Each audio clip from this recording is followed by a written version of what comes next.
That'll be easier than a bunch of take me to the shops. Has to be something that someone isn't gonna go farm and then just sell them for 1 billion to the GMI.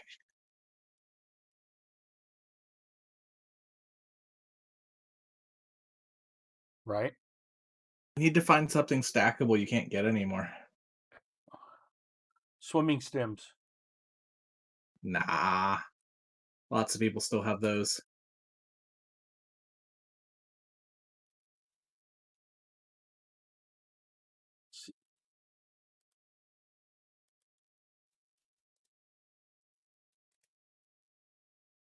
Trying to remember which account my keeper's on. There he is. He is. They are.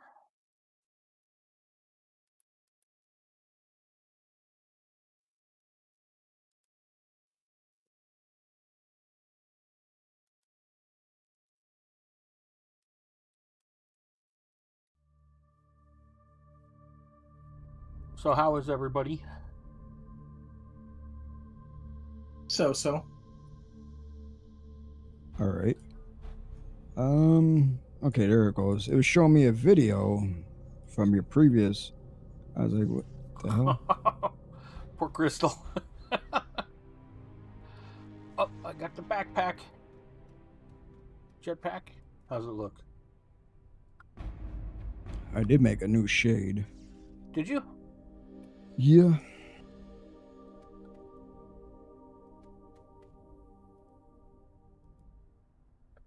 What level are you now? Are you going to do Dark Runes? Yeah. Oh, I still have yet to do that. So the turbo jetpack doesn't actually fly? Is that the thing? Really? Well, I'm now wearing it. And I'm not flying.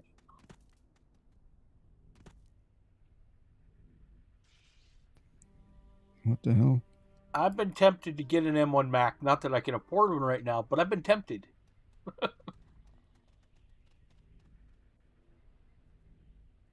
Hey, Dragoline.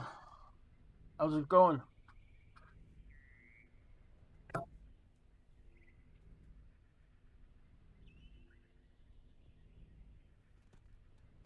Well, I didn't do Dark Runes on my keeper yet.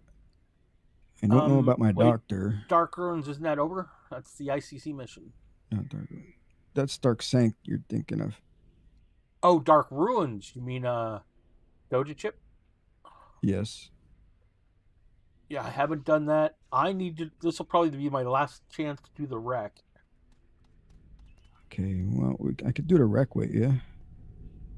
Okay. You want to do that now? Yeah, I'm just trying to think. Is my doctor or keeper?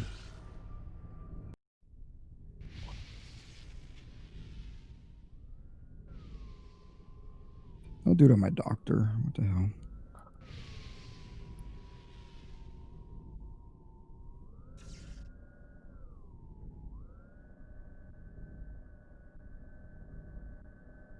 Yes, of course. You could bring her. I'm level 168, but we're doing the wreck, so. Yeah.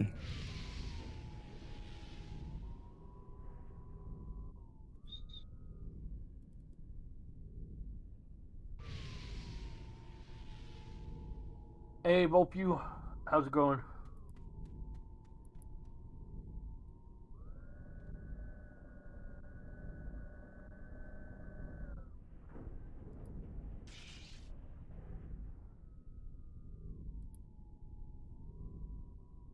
Okay, gauntlet.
Hi, Kaz. Yep. Gauntlet? Yes, it's running. Making money in XP. We're waiting for you. Come on, Crystal.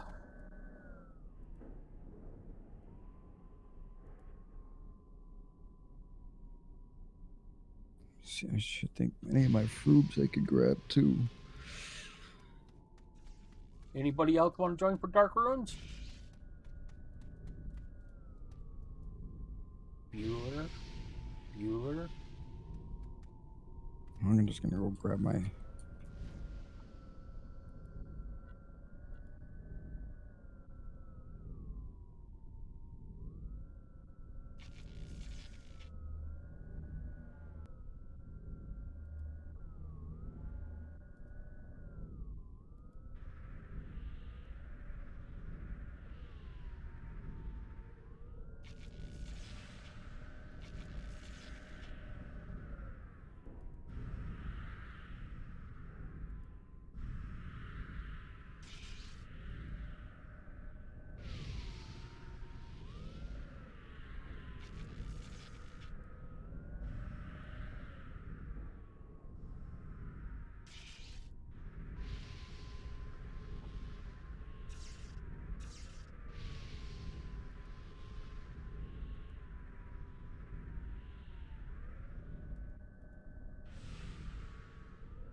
Anybody else?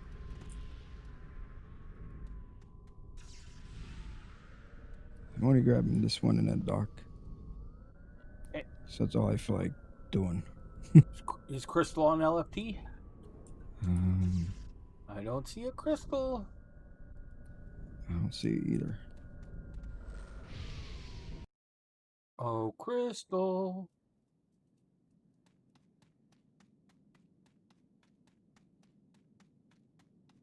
Right? We'll get undistracted. We're waiting. What are you doing? What's more important?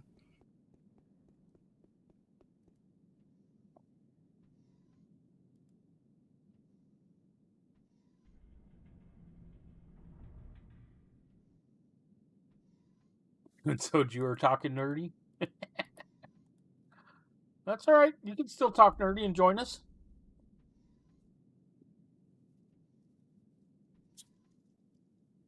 Just gonna get a refresher on Gauntlet.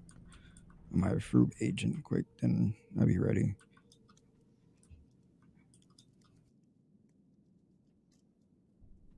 Go.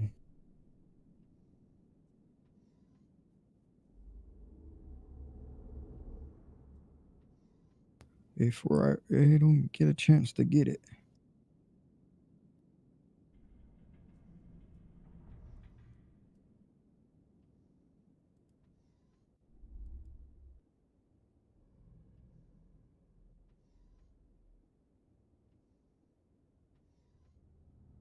Okay.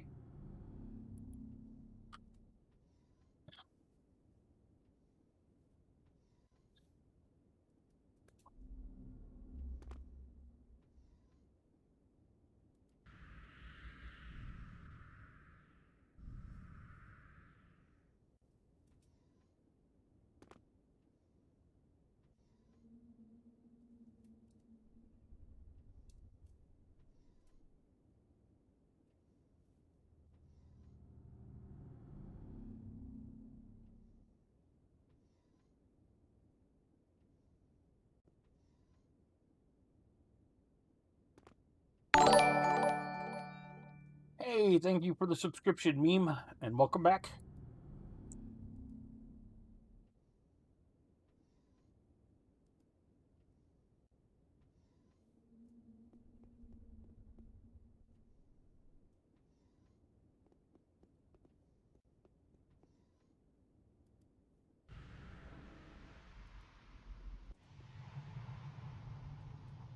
Uh-oh. Volpu's being captainish again.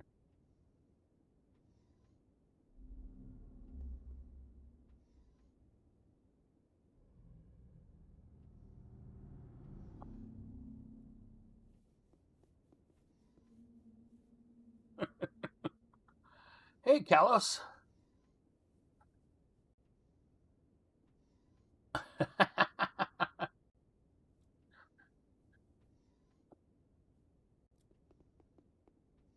As a number of people have said, you come for the twinks, stay for the beard. How's it going, Kalos? Oh, hey, Kalos. My next thing to upgrade is my microphone. Can you send me a message on Twitch or Discord the mic you used with the adapter you use for capture? I know you told me it before and I wrote it down, but I lost it.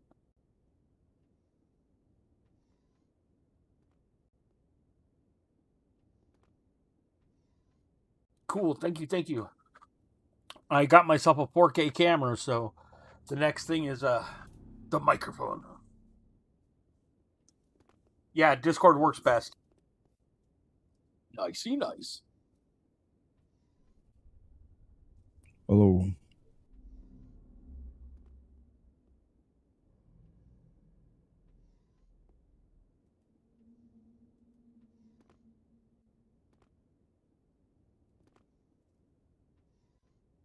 Hey, You Jojo, have a welcome back. Go XLR, right, Scott? No. I thought you did. For what, my microphone? Yeah. No, I'm using a blue snowball. Wow. So you need a DAC and a microphone because any good Yes. mic's gonna need phantom power. Yes, I'm going to need an actual capture device and a real microphone. No more of this USB crap. Although it doesn't sound that bad because of the, broadcaster and stuff like that, but it could I would sound better. highly There's lots of different mics depending on distance, but you should get a Focusrite Solo for your DAC. Yeah, Focusrite is pretty decent. Good evening. Hey, Nev, how's it going? Hey, Soju.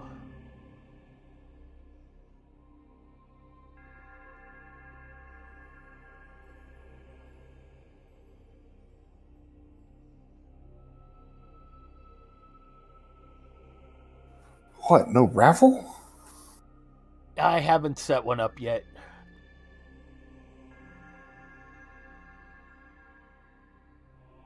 Let's see if I can think of an interesting thing.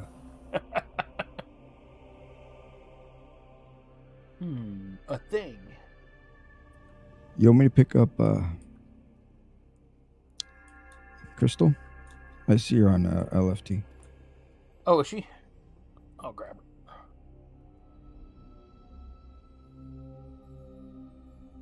Oh, there's a myth kicker.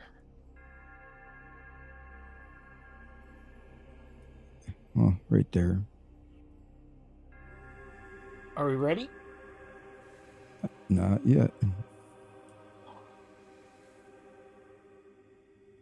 Thank you, Kalos.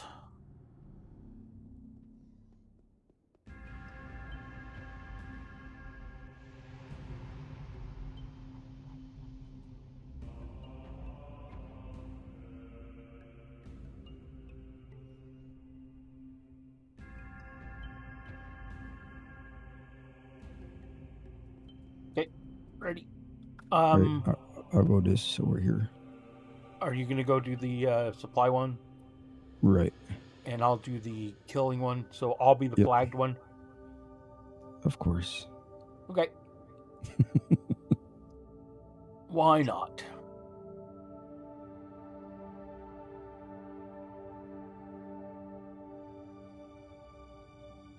Sleep is a poor substitute for copy.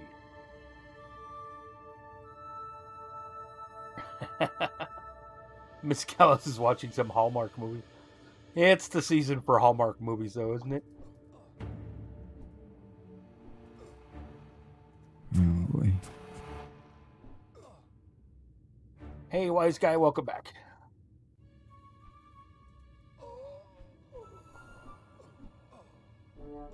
Only a little lag.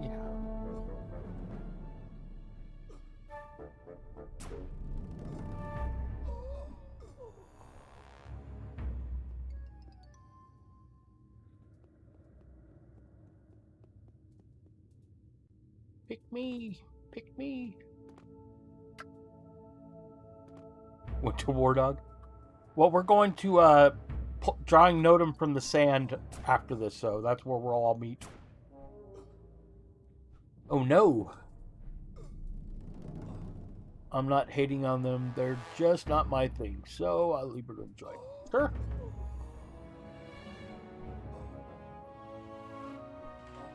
Yeah, I wasn't hating on them either. This is actually the season for Hallmark.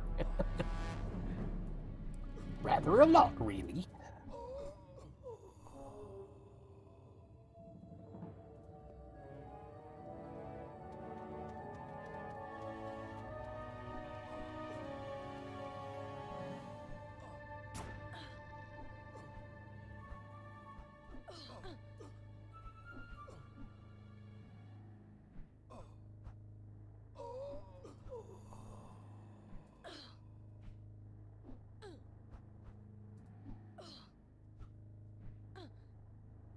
Scrooged is awesome. My favorite part is Carol Kane with the toaster. Still epic. Everybody got update? I did.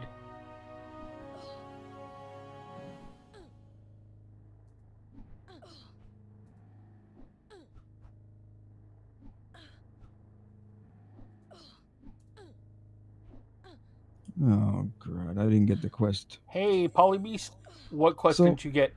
All of them. Oh no. I can do this one over. Just go grab it. Alright. Jeez.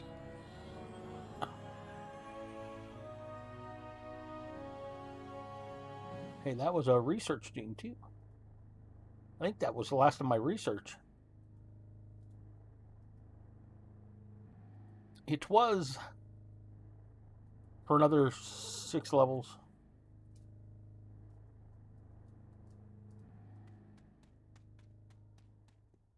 Yeah, I know. I'm okay, I think. Yeah, I rolled something and just like didn't even accept the quest. I just took off running. I'm like, I've done that before, rolled it and then go, yeah! Without actually selecting it. okay, now I got all the quests. Okay, I'm just waiting on respawns. But we'll meet at drawing Notum from the sand.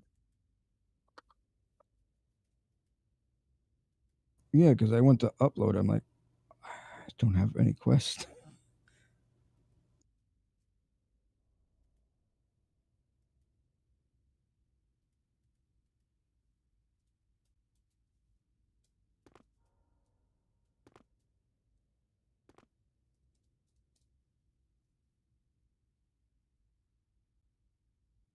Oh, it's been 20 minutes, so everybody gets the early bird special.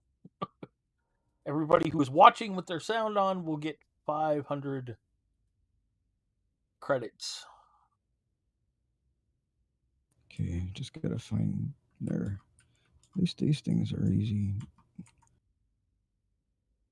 Somewhat. Charlie in the fine. Chocolate Factory was. Although lately my friends have all been in the discussion of how bad his grandpa was or whatever.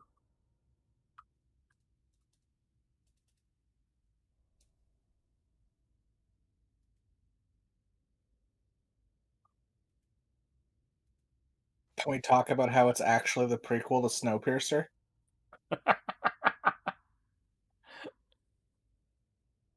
Nicey nice.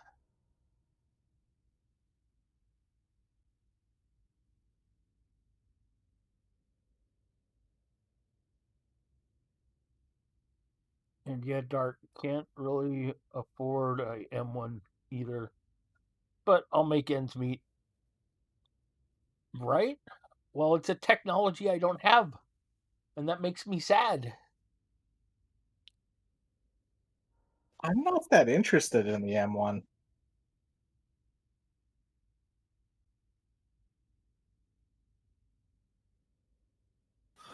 Hello. Hey, Hello. Hammer. Yo. How's it going? It's going good. You? Good. Except for Kaz forgetting Awesome. to actually grab the missions. Yeah. That's typical Kaz, isn't it? Yep. It's par for the course for today.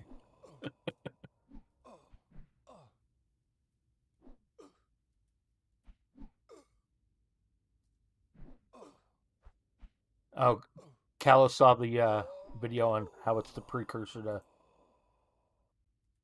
Snowpiercer.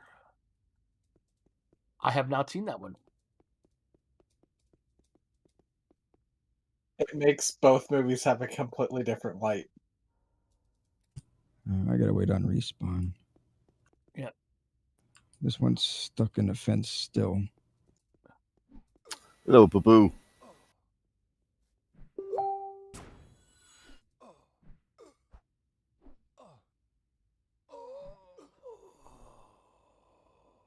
Or was that a beep from my computer beeped?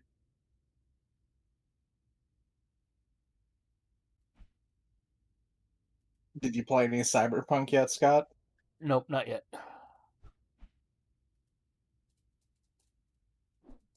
I haven't looked at the solution the past couple days.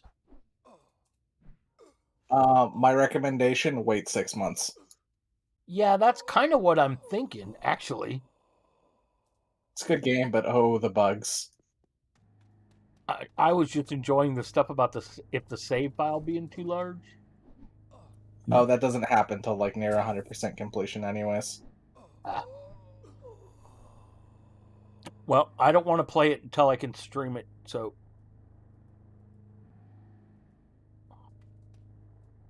I'll wait. The bigger issue now is there's so many exploits outside of the bugs that having a fair playthrough or a balanced playthrough is basically impossible. Well, if I'm playing solo, that won't matter, right? Well, no, it doesn't matter in the sense that you're not cheating anyone else. It's just the difficulty or perceived difficulty of the game isn't there, regardless of what difficulty you pick. Like, you can one-shot the most difficult mob in the game on the hardest setting with a level 1 pistol. That's nice. They missed some balance tuning.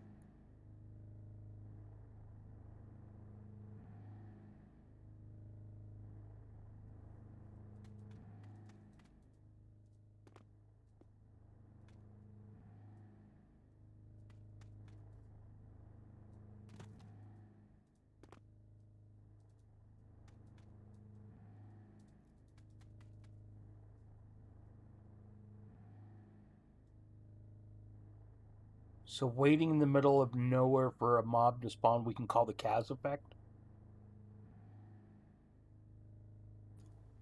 No. Why not? Why me? not nearly as buggy as Witcher 3 was on release, but the media outlets got to get those hate clicks for revenue on a December release. No doubt. Without hate clicks, how are you going to pay the rent? It's different though, Kalos. Witcher was generally buggy. I honestly didn't notice any bugs until I got to near the end of the game. And the deeper you get into the game, the less polished it is.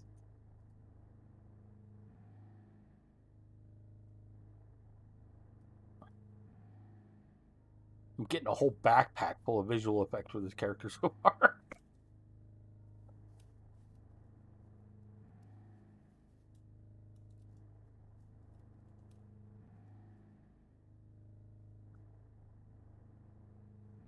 All right, I'm down by the tower then. Yeah, I'm still waiting on respawns.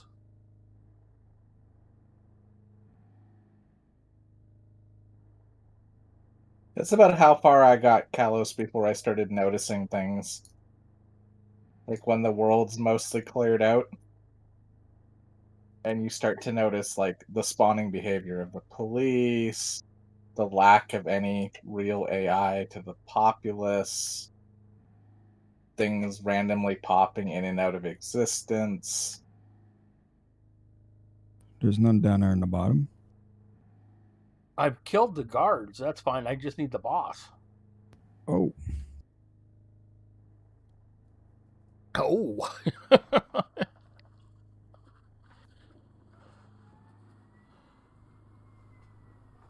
The person to actually talk about bugs is Slayer, because he 100% completed the game 3 times because he had nothing else to play.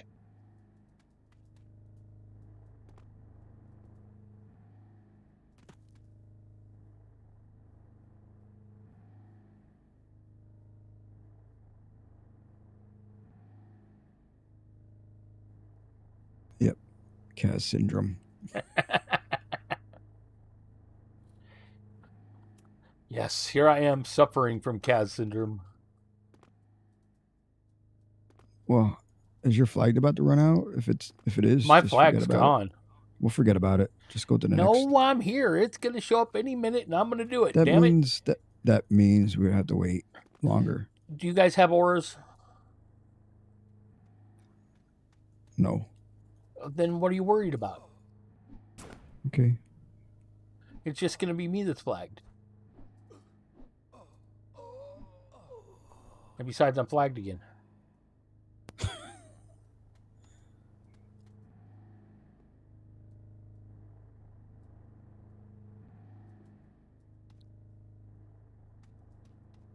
Hey, that GS guy, are you planning on streaming for New Year's?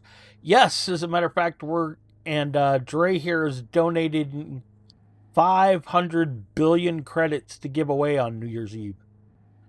And there will be alcohol involved.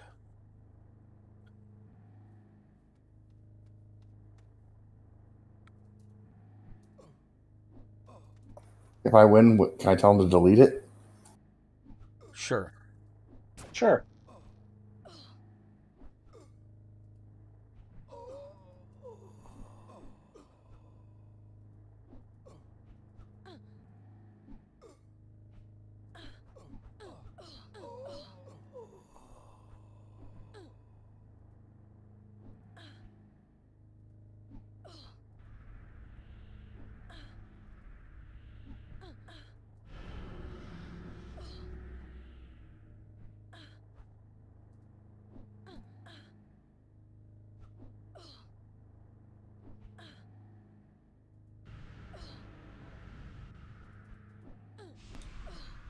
Yeah.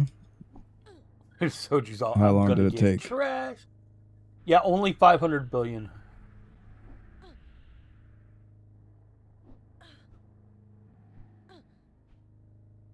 Is this 4 billion to 125 different people? It might be all to one person. Or it might split it up.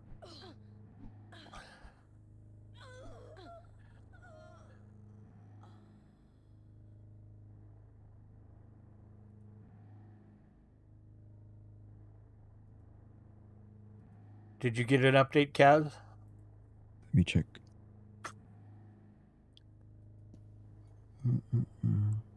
Yep.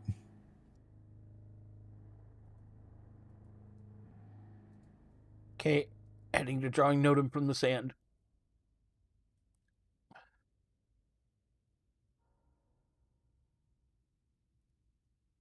Maybe we'll do it in like things of 20 billion.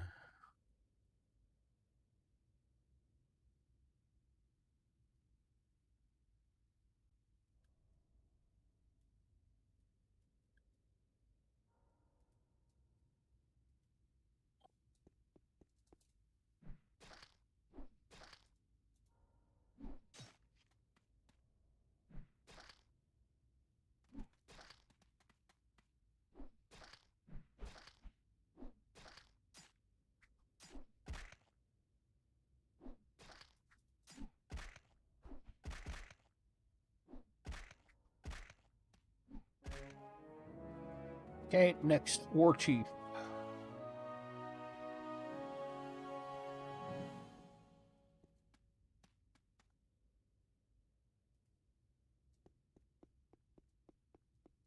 And of course I'm under attack.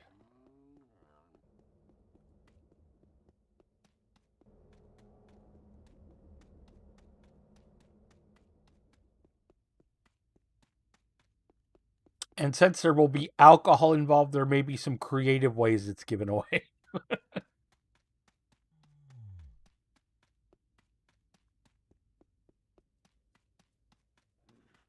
Just saying.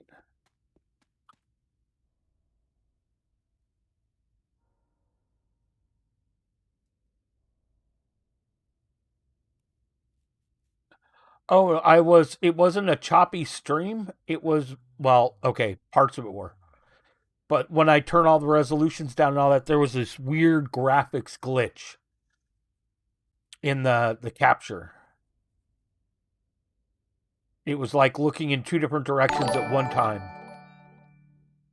Hey, Anonymous Shameless, thank you for the subscription. Another month. Thank you.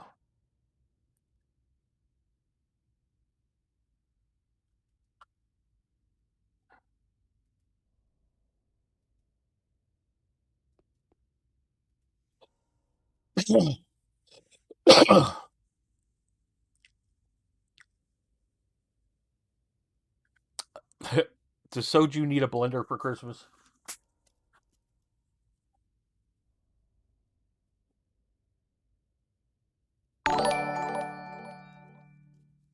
Import, thank you for the subscription. Oh, that was a gifted one. That's because my ears needed elfing, I guess. Gotta remove the root from these, or just gonna keep us under attack the whole time. Thank you for the gifted subs. Awesome, awesome.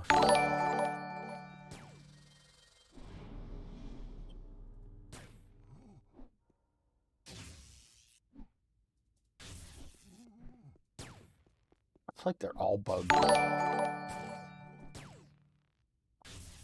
Yep.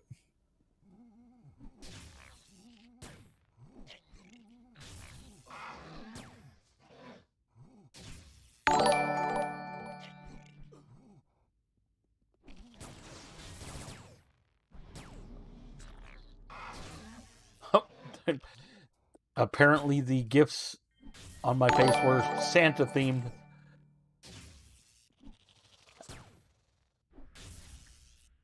Stay on target.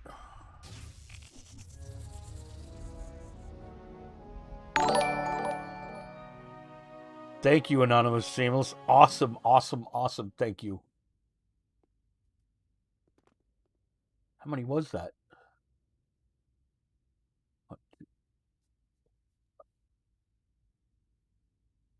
A lot. Thank you very much. Okay, guys, next is War Dog. Yeah, I gotta run out of here, and I guess just keep running. Because everything is still attacking us.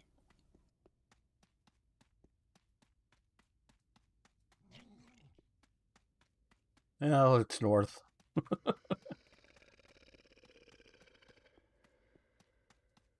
Thank you very much, Anonymous. Very nice of you. And very appreciated.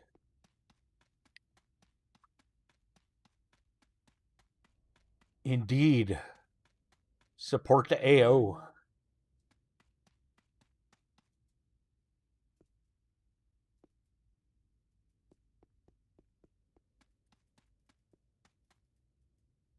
Why?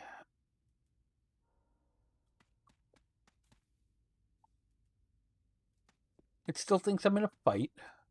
Yep. Me too. Even though I was able to use whatever. I'm just gonna run there. Apparently so am I. Oh, there we go.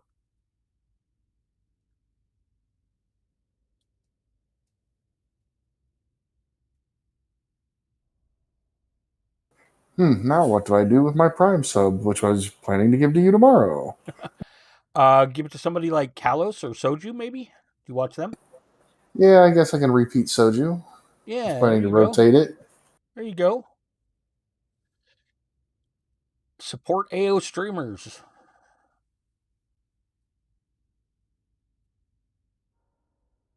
Giving some in-game support to some of the new streamers I've been seeing. Yup. Always. War Dog is up. Just about there. Okay.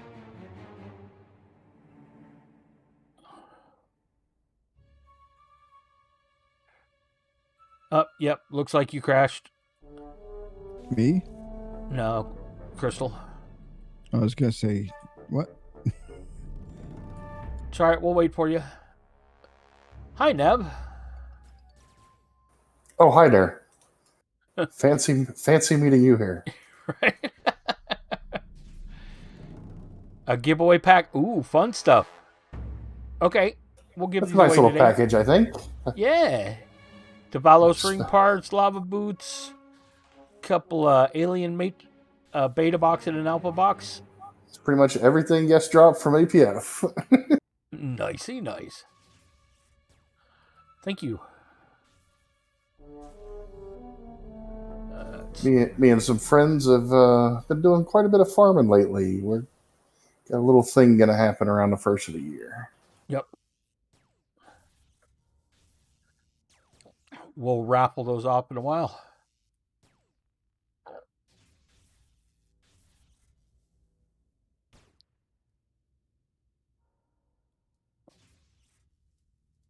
Oh, this is here. So, die, kill you all.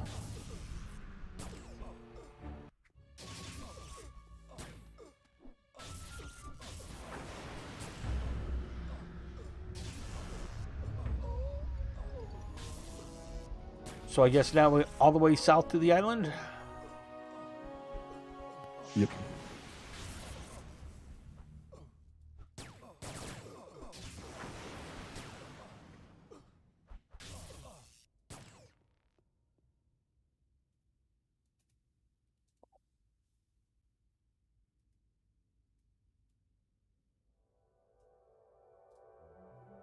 Nicey nice.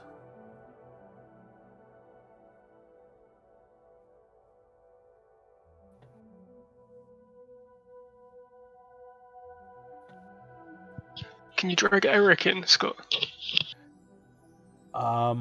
Sure. How's it going, Eric?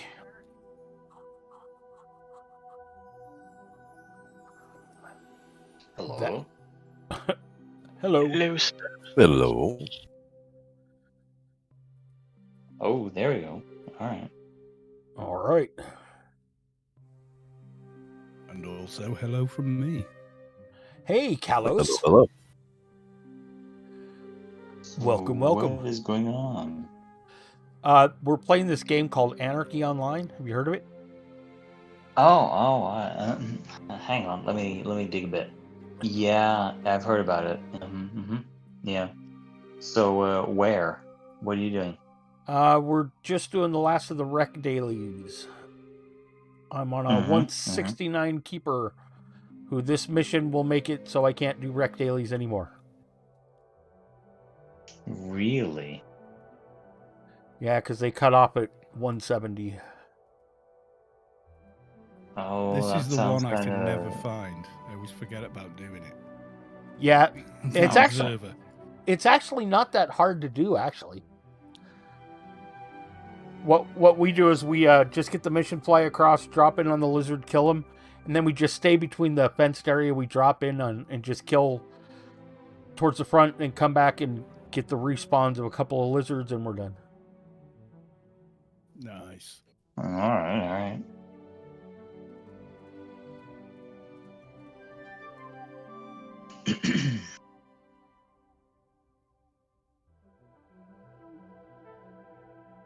You guys can't hear it because of my suppression stuff, but there's like 20 sirens have gone by my house in the last like 5 minutes. Oh dear. Well, but they're Long going. as they ain't looking for you. Well, see, What is going on? as I've always told my friends and everybody, I actually feel safe when I hear sirens, because if it were something I'd done, they'd be sneaking up on my ass.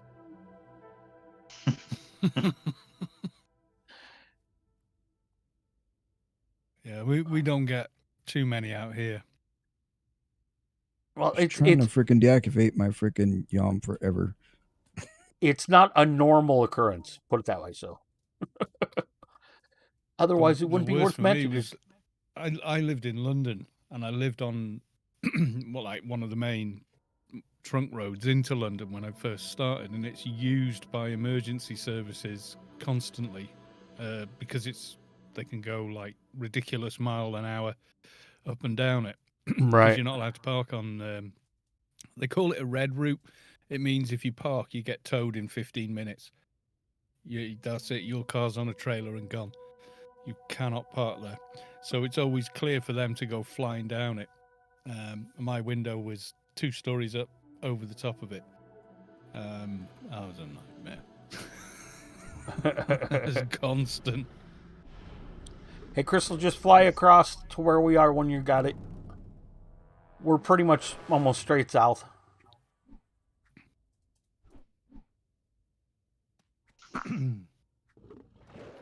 Yeah, if you're gonna change I mean, I can tell you the exact microphone that I use, but if you're more what have you got now? Snowball, did you say? Yeah, blue snowball.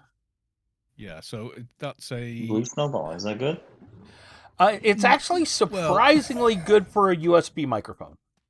Yeah, I think that's the fairest thing you can say. But they all the Snowball and the AT 2020s, that price bracket, they all use the exact same physical microphone, Right. and the same exact analog to digital converter inside the microphone, making it basically a mic and an external thing.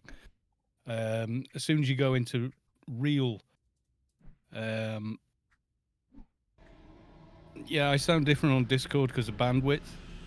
So when you take away bandwidth, it all goes to cock. So yeah. So you do get pretty different sound as soon as you go to like an actual right. A large condenser, but you've got to spend the money to get one. That's the only thing. Right. And so that's going to be my next purchase. Well, I just this camera was a $700 camera, so. Oof. You did well. You can spend the same again on a microphone and interface, definitely. Right. Yes. You don't have to. About 300 will get you a decent, entry into XLR microphones and that type of stuff. Well, I got the camera, like, right now I'm only using it at like 720p, whatever. All right, but when I do some of my other YouTube stuff, I want it, the better quality. Streaming AO, not so much. When you spend more, you get a better sensor. You get less noise, etc. So yeah. SM57. Yeah, I've got one of those, an SM58. They're good mics, but they're dated, and they sound it. And that mid-range spike, it can be depending on your voice and how you form S's and T's, it can be like an ice pick in someone's ear. You don't know until you try and use the mic yourself and see how it responds to your voice, how that will sound. Can you just use a de-esser? Your S's and T's on Discord are very smooth in general. Yeah, Crystal, the camera, people noticed the quality instantly, even when I was streaming, like before I was doing like in 320p as a test. People are all, wow, the quality's great. And I'm all, well, it's just, yeah. Oh, that was 100% research. Jeez. Nicey nice. No, not when you want to level. But my camera, for those who care, is an Canon EOS M50.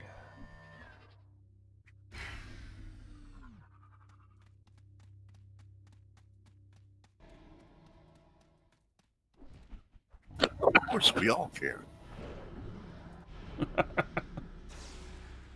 Nicey nice.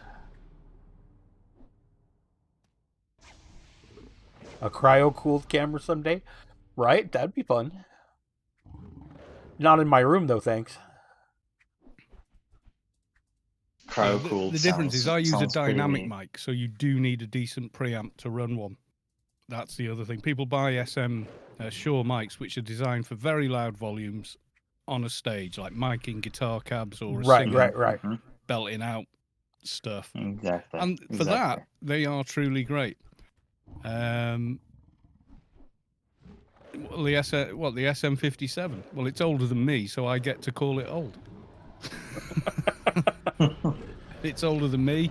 It is old because I am.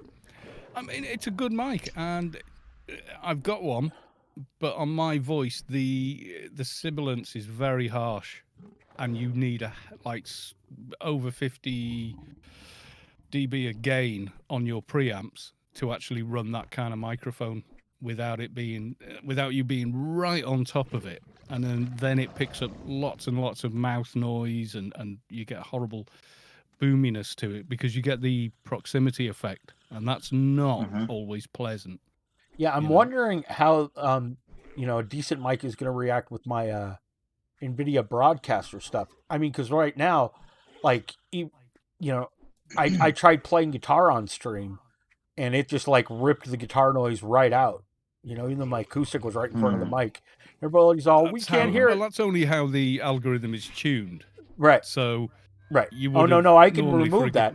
But I'm just wondering I how would have it'll switched work. it off for a guitar, yeah. Yeah, well, see, I forgot that it was even on. So I was sitting there trying to play, and people are all, we can't hear you. Yeah, I mean, the algorithm is tuned to human voice. Right. So it looks for the human voice and pushes down stuff for everything else. I don't use any noise gates. I don't use any noise filtering. The only thing I use is a limiter, so I don't clip. That's it. That's all I use.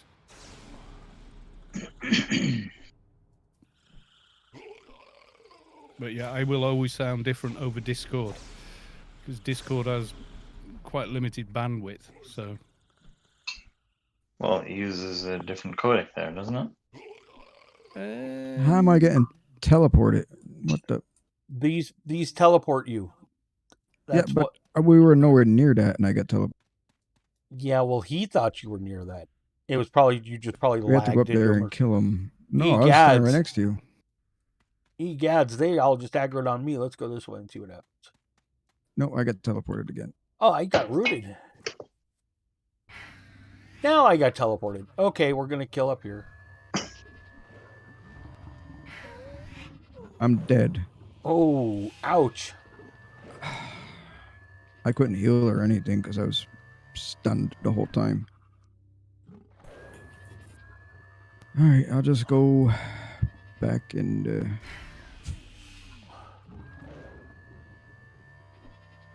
I wasn't nowhere near them. They just aggroed me out of nowhere. Yeah, I don't know, but and then they aggroed all on me. Fascinating.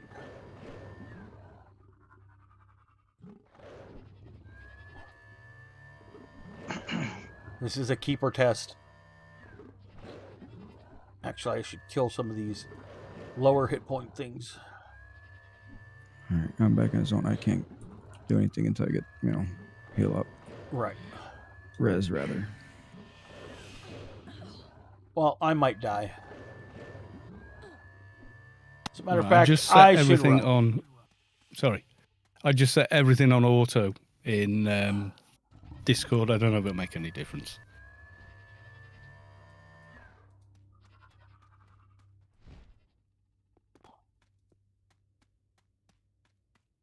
You really can't run. They keep teleporting you back. That's the only bad thing about them.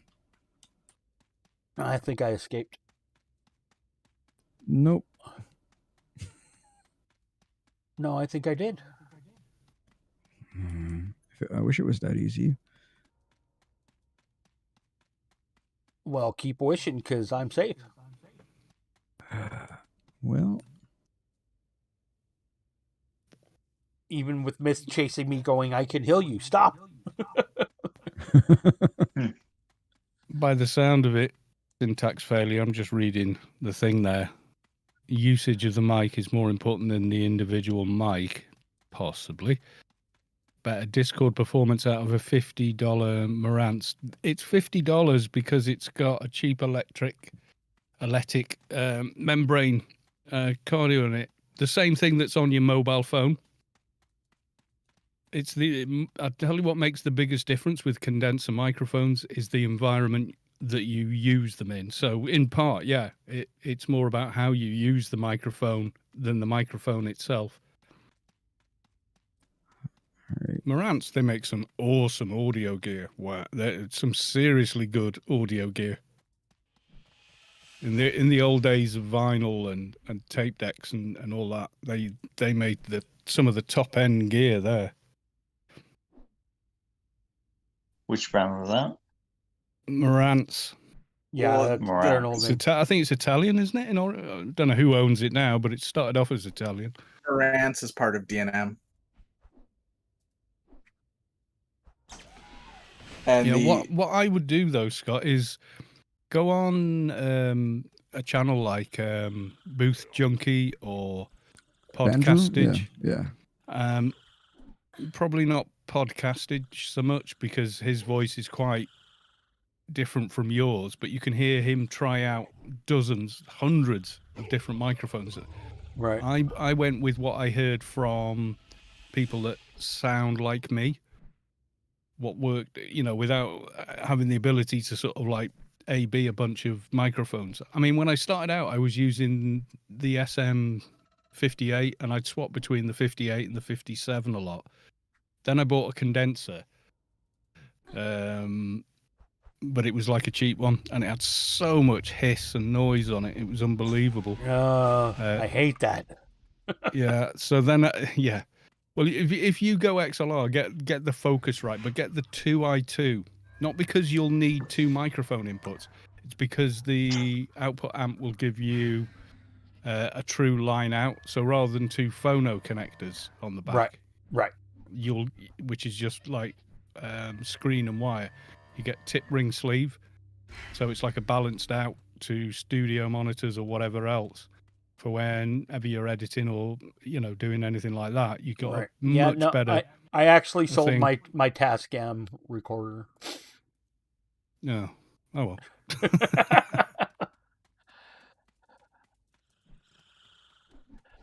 And I sold my drums, my digital drums. I sold my last bass because I never played it. I'm just down to a couple guitars that I do play. No, I'm a bit of a gear whore. I never sell them. I always say I will, and then I never do. Crystal was that like a one-hit kill, Crystal, or? Oh. How?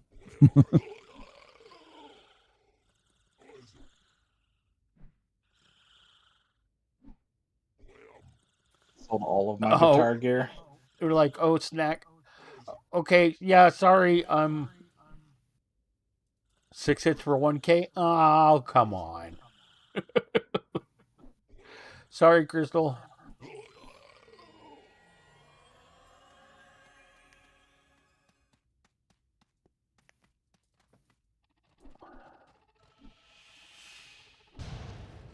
Well, tell me when you're back in the zone.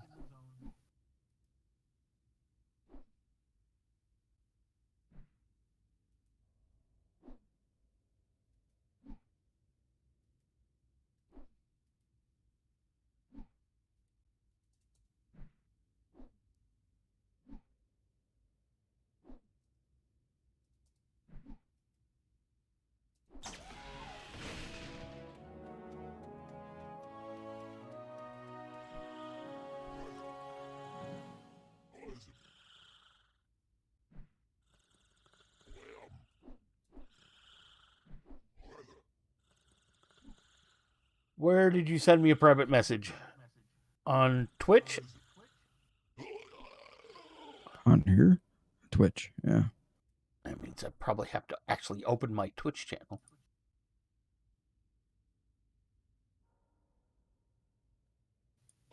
On here? Twitch, yeah. That means I probably have.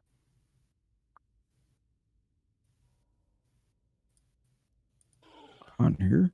Twitch, yeah. That means I probably have.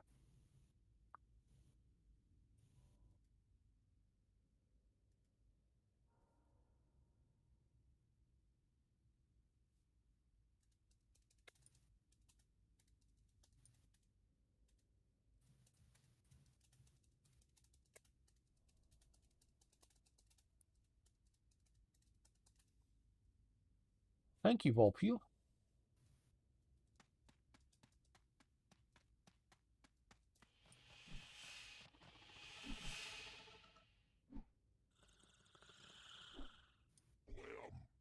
Hey, Honk. How's it going?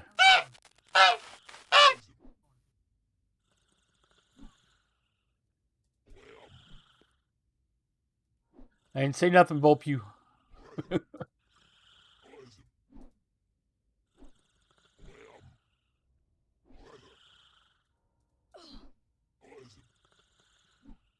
you guys doing? Finishing up rec dailies. Cool. And how's it going, Hazy? Another day in paradise. Another exciting day in paradise. Indeed.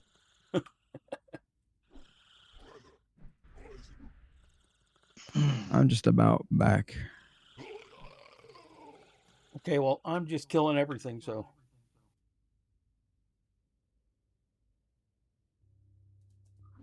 I am not going to try to solo the boss, though. Kill all the things. As Unk says, if it's Which side of tabable, the island are you? if you can tab it, kill it. And he considers alt tab part of that. I am on the southwest corner at the moment. All the way around? All the way around. And actually, I'm going to run back to where the first dragon spawned because I killed everything in this row. Yeah, everything is spawned back there. Okay, well, I'm coming back to kill it.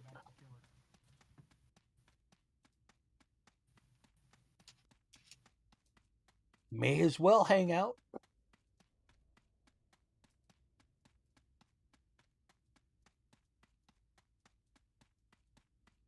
May as well. Oh no, no more GSF. Be slow. Okay, I may run up and kill things. You might not want to run up with me.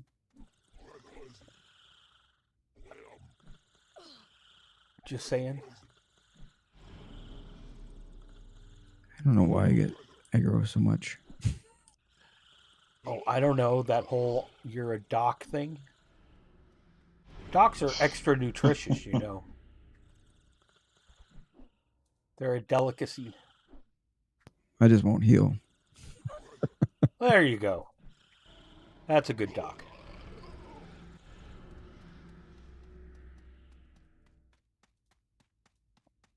Yeah, see, because I'm just running up and smacking things, and that's not wise.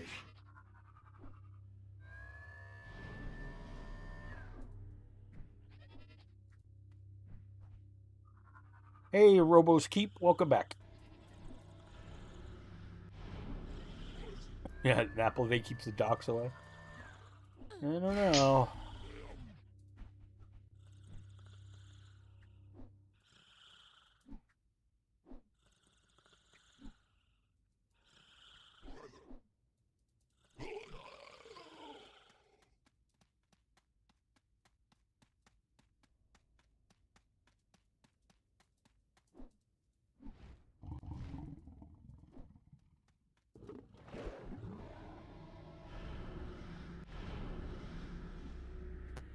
You really don't need any healing anyway, so No, I don't. Still leveling tunes for your box. Yep. Well, just one tune. Must keeper. And my NT on the same account is now officially the only one in the box that is not AI 30. It's AI 29. Long.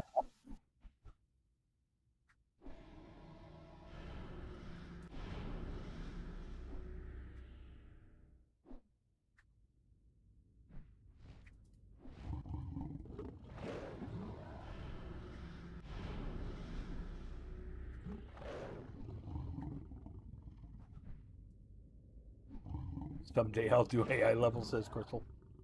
Yeah, someday.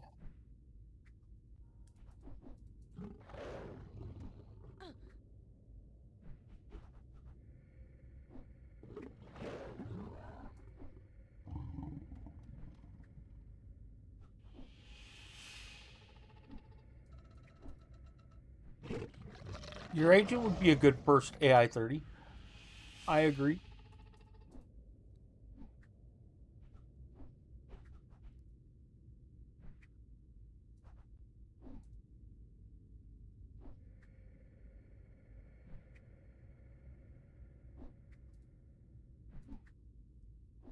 What level is that one? It's only 200? yeah, it's taking forever to kill. Yeah, it was like the damage was like. It's like I'm not getting resistant or close. something.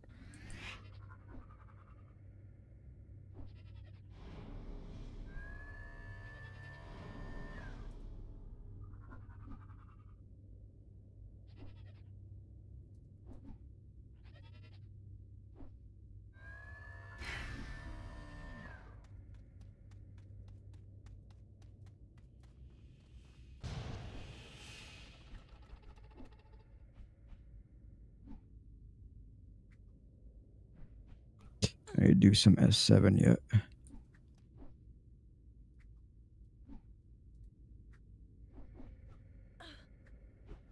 I haven't done any Sector 7 because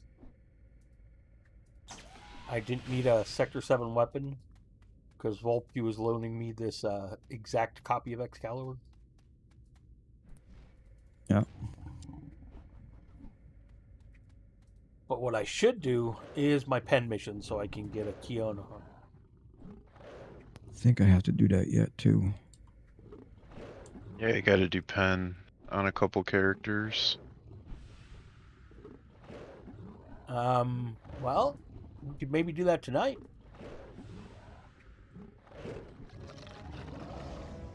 Thanks, whoever that is. I don't feel so slow now.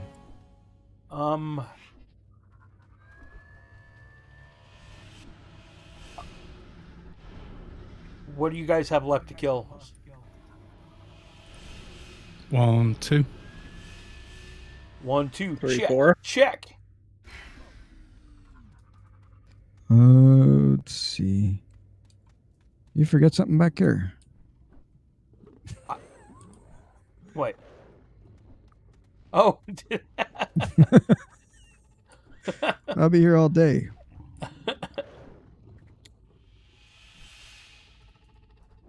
we can call that .gs guy syndrome if you like.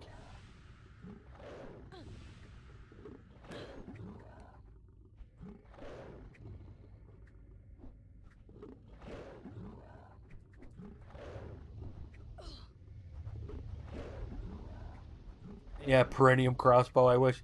No, there's not a way to get exact quality levels of AI weapons.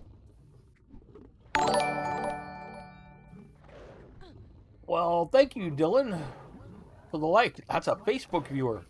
I wonder how lagged that is right now.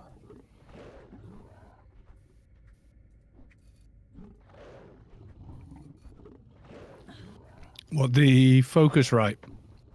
Sorry, Scott. That's all right. Crosstalk. Wise Guy FSB. Interesting about that Focusrite. Yeah, what it is 99% of all the XLR audio interfaces on the prosumer market all use the same analog to digital converter. Focusrite use their own, and it is better. And therein lies the big difference. Because once you chop it up into the audio signal into the conversion of it into digital is all important. Like if your audio device will only go to 16-bit, you will always have much more inherent noise because your entire frequency range from 0 to 60 has more noise in it than a dynamic range of 0 to 92, which you get when you go to 24-bit. That's why 24-bit going in is much better, because it immediately lowers the noise floor, so you get away from a ton of hiss.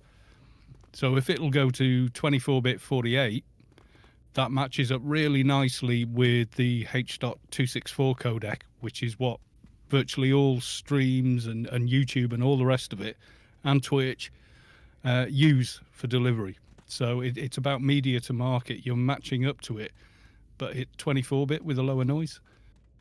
So when I come through on Discord, it doesn't sound the same as it does when I'm going over straight to Twitch, because I'm going over to Twitch at a much better bandwidth and bit rate.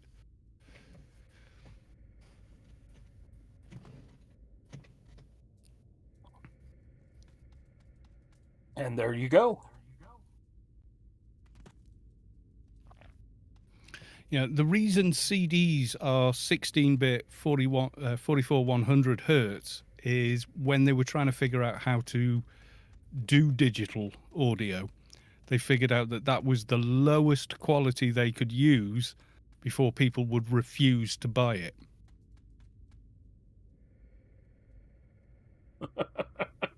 Literally, that's the reason. Because I went to, because in the 80s, when they were developing them, I worked in a TV repair shop, and we went to the Philips kind of main thing in Milton Keynes, of all places. It's just a town that exists purely to have businesses there and nothing else, really. So we go there, and there was a big discussion about it. When MP3 came out, I went, God, that sounds crap. Compared to like vinyl and really like high-speed tape on the reel-to-reels. Because the more tape that's going past the read head, the more information's coming through. The closer it gets to really listening to a piece of music played in the room with you, you know. So yeah, CD was the 16-bit 44 was like, okay, we can get pretty much get most albums on a single piece of plastic, so we'll go with that, and it's, you know, good enough that the general population who are used to vinyl and tape will accept it. But when they're now in the studios, when they're recording 24 at 2448 or 2492, and a really nice interface like a Focusrite one will do that justice. Okay, yes, after the fact, the codec takes over and puts it into 320, 24-bit, but it's still better. You know, it's the old thing, garbage in, garbage out kind of deal, you know? It's like Scott was saying with his camera, he's got a much better sensor, probably better lenses, and better contrast curve. So immediately the image looks better and more detailed, even at the same resolution. Or lower resolutions, actually. Yeah, so there you go. Because it's, like I say, it's garbage in, garbage out. Part of that is also that it's a mirrorless camera. Yes. Yeah, I mean, the only serious camera I've got is a DSLR, but I use it for still photography. I don't use it for anything else. So for that, it's brilliant.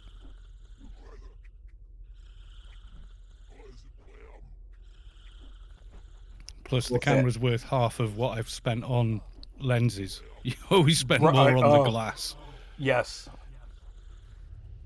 I'll say I'm glad I don't work in electronics repair anymore. Taking apart cameras and putting them back together is AIDS.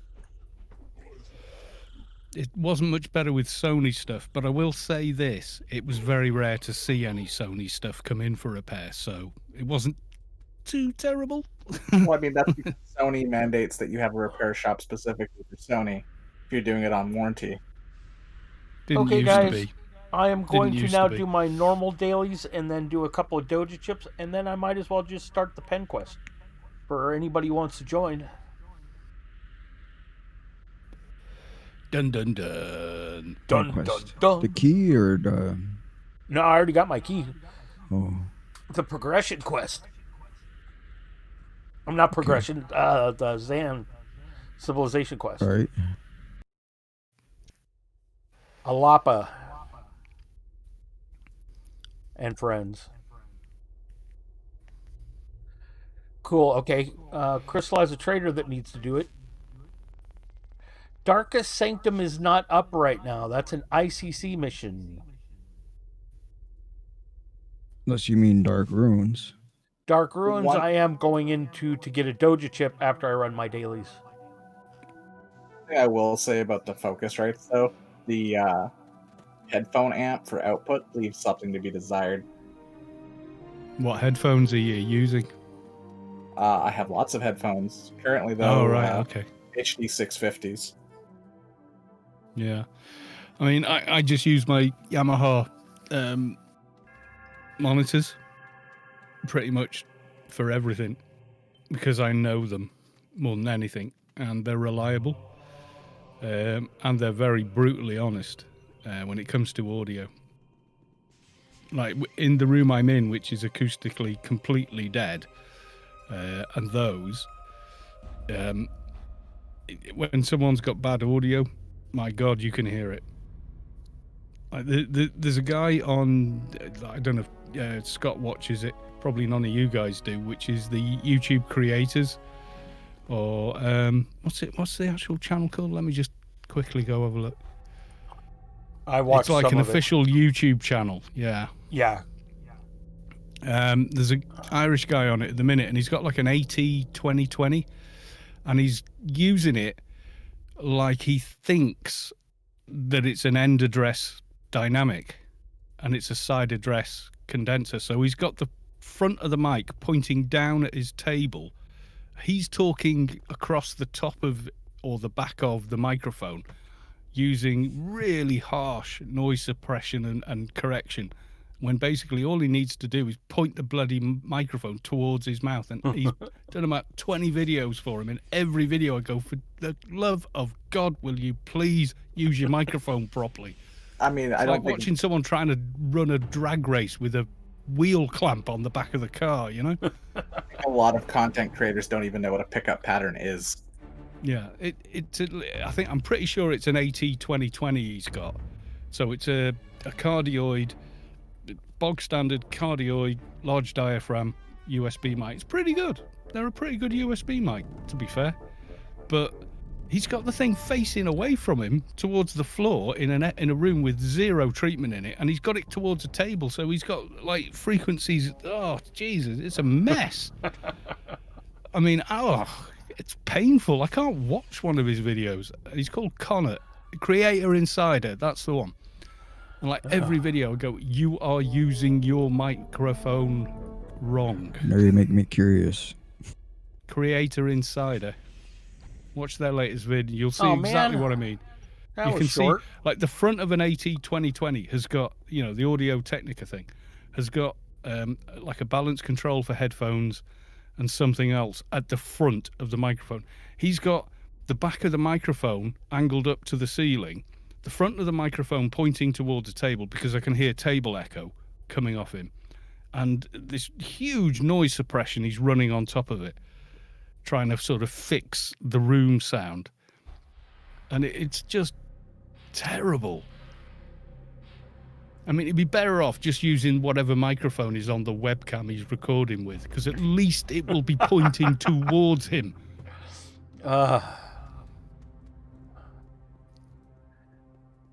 What I hate is my computer likes to go to a default microphone setting when something doesn't load properly. Why did I go in here? And like I've got like so many devices hooked up. It's like a potluck for what it decides is my default microphone. Yeah, no matter how many times you bloody tell it. Right.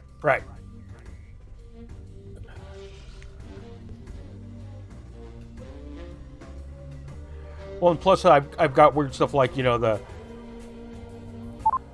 voice modification stuff like this. And so like if that goes out, I have everything running from one to another to another to another.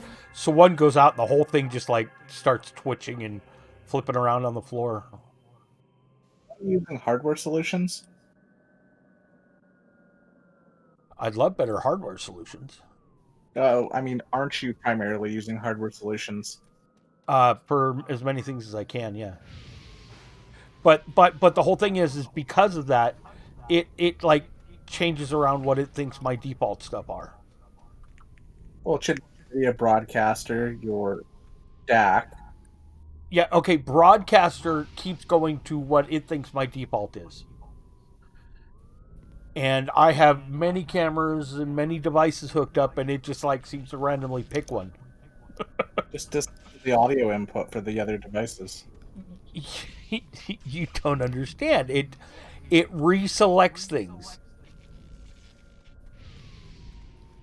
It shouldn't, though? It shouldn't, but it does.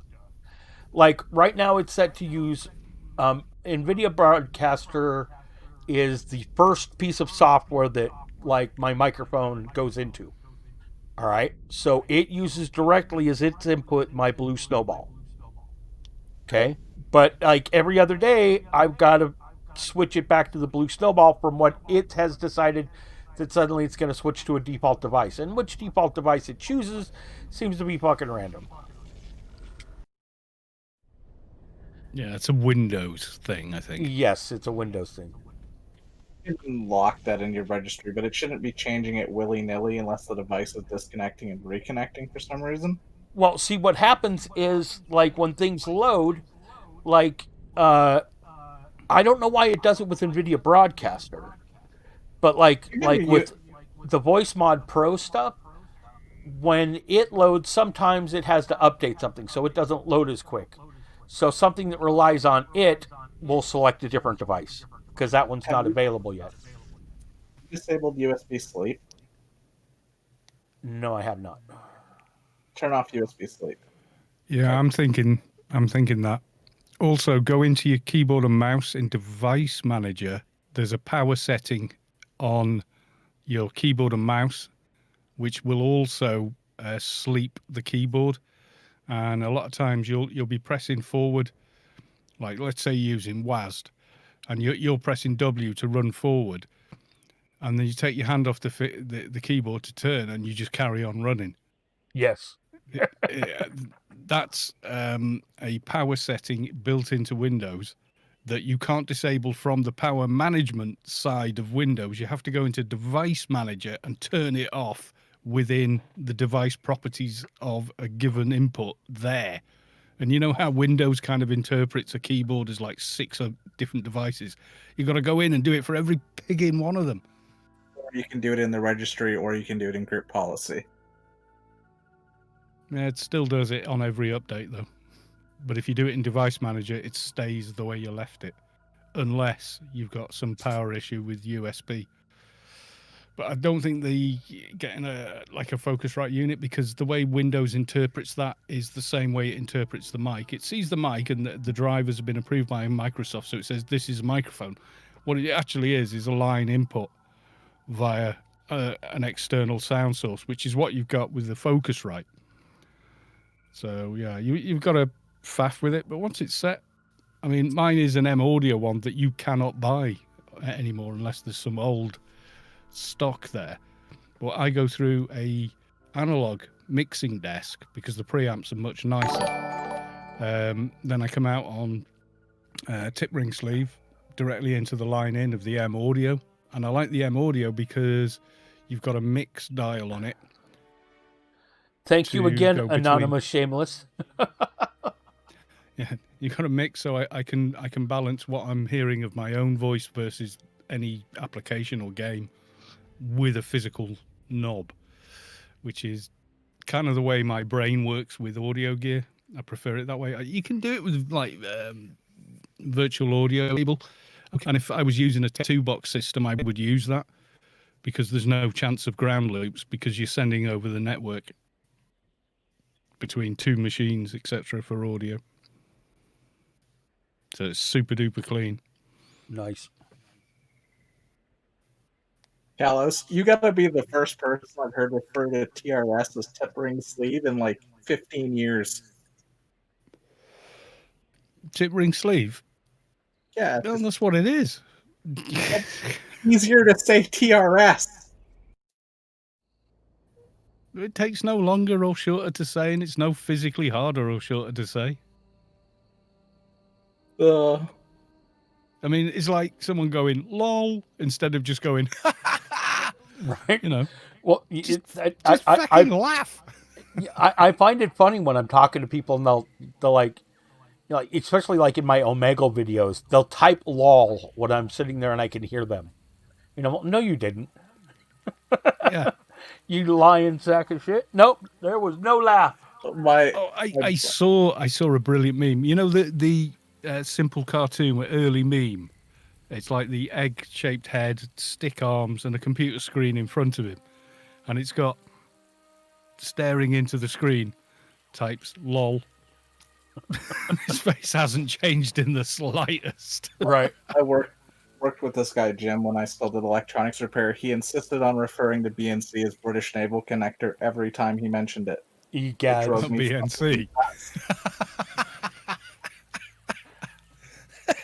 Even the British don't call it that. Yeah, well, I've ordered a pack of BNC cables just recently. How old am I? But I guarantee you, there's people that if you said tip ring sleeve to, when you were meeting a 1/4-inch TRS, they'd have no idea what you were talking about. Well, that's their loss.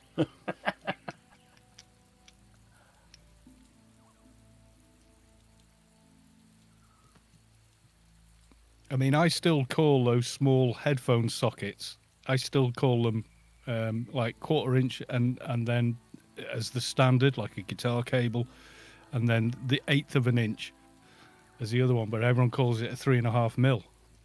I call them phone jacks and people look at me funny.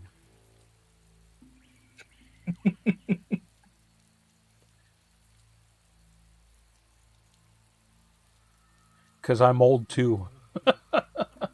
There's so much lost knowledge. Like, how many people could you ask today that are newly coming out of college that know things like, what's the ring voltage of a pot system? Or even know what POT stands for. Yeah. I think there's going to be some terminology differences. Like someone, I was on the last thing, they said, "Oh, I got a jolt from the flyback," and I was like, "Flyback? Oh, you mean the HT cable?" I realised what you meant, but I had to like literally think of what it was you meant. You meant the Hey, I have lived transformer to the front of the tube. Yeah, I have lived the ultimate in POTS nightmares. I was hooking up 30,000 modems effectively in Southeast Asia, and there was no standard of signaling.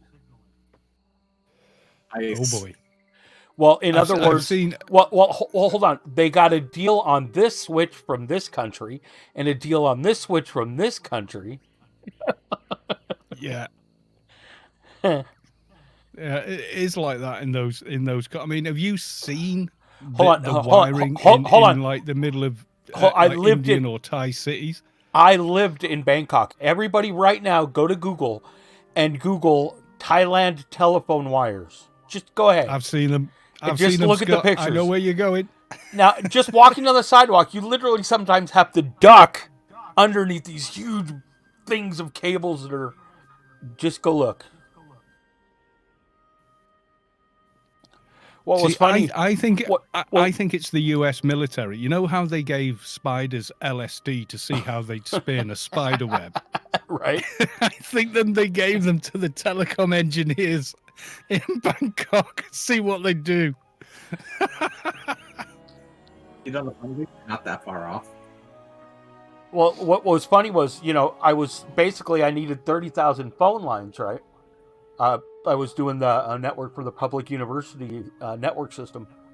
And I said we could put them all in one spot, right? And just backhaul all the signals. And like I was dealing with the telephone organization of Thailand, and literally the vice president of engineering just like looked at me like his life had just ended, because I was going to take down the entire Thailand telephone system if I turned it on. It was just, oh my God. Oh yeah. I ended up having to do 8 bunkers. Some of these switches were literally out in the middle of the jungle, like half flooded with water, Oh yeah. and I had to go in and install this like brand new Bay Networks hardware and Sun servers and all that in a swamp. God damn. I'm heading off for 5 minutes while I grab a beer. Sure. I'm surprised you never ran into any red tape on what you could even order into Thailand for that equipment, Scott. Oh, I was working with the Thai government. No, but like the U.S. at that point was still large. Well, I guess not on POTS, but on like fiber systems in the 80s and 90s, they had restrictions on what you could sell into a lot of countries. Yeah, but see, number one, Thailand still has miles and miles, thousands of miles of dark fiber in their ground that they've laid that they haven't used. Most countries, but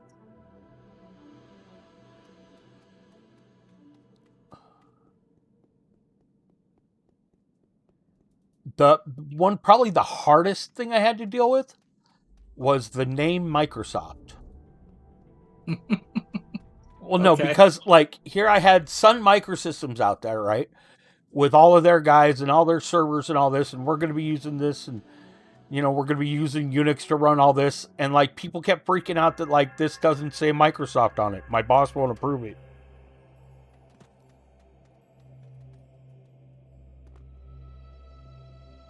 Okay, you want a database to connect with 30,000 concurrent connections, right? You're not going to call Microsoft in 1999 for that. That's not who you call.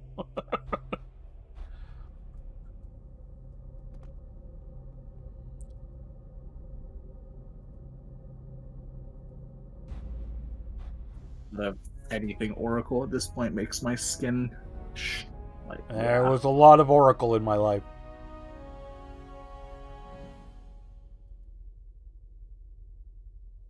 Honest. 1999, MySQL would have been a good choice if anybody knew what MySQL was then. I did.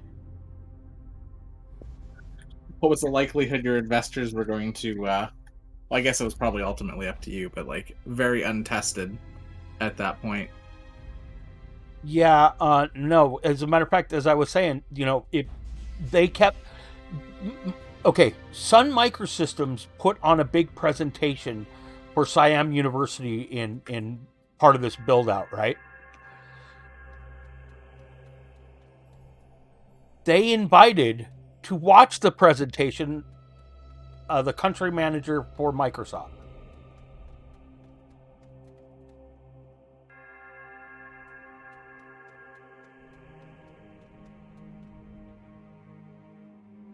Okay, are you aware there was like a civil war between? I mean, Sun Microsoft couldn't like say anything if a Microsoft person was in the room. I mean, literally. I got distracted for a second, but no, I was not aware of the rivalry. It predates It me a wasn't bit. just a rivalry; it was a technology thing, right? Like, they wouldn't talk about what their servers were capable of. They wouldn't bring the servers. They wouldn't. It was like intense. And so literally the presentation couldn't happen because there was a Microsoft person in the room. Well, like, you sign NDAs before these things, right? So you're not going to disclose all the information. And then they invite the competitor right into the room. That doesn't work. Sounds kind of awkward. It was And more you than get another- awkward because everybody looked at me like, well,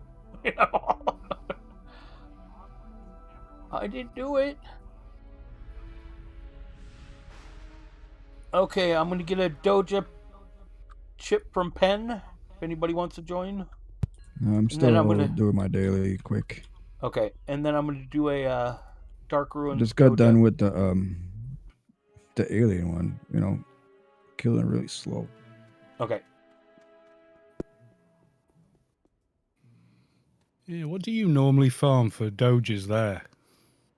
Blue kitties, raptors, and then I go around to the other side and do the Try Frost the demons. Demon of Waters.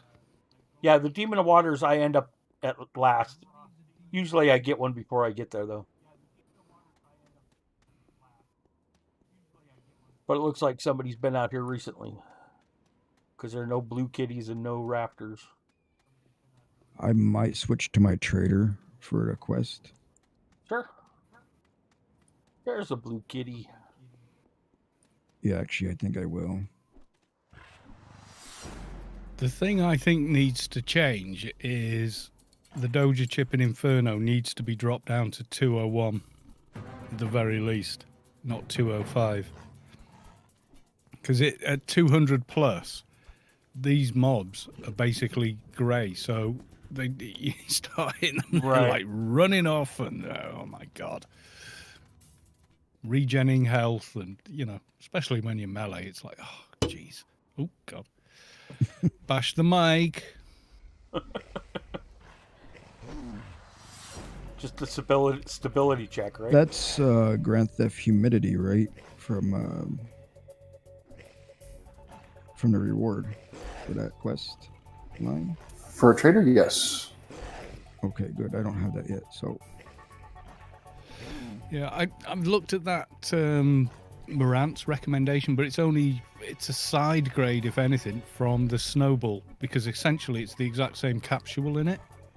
So it might have a better chassis and everything and all the rest of it, but it's not essentially going to sound any different or, do anything else. I think for your voice, like a natural lower tenor in speaking pitch, I think something like an NT1, not the NT1A, the NT1, which is much smoother.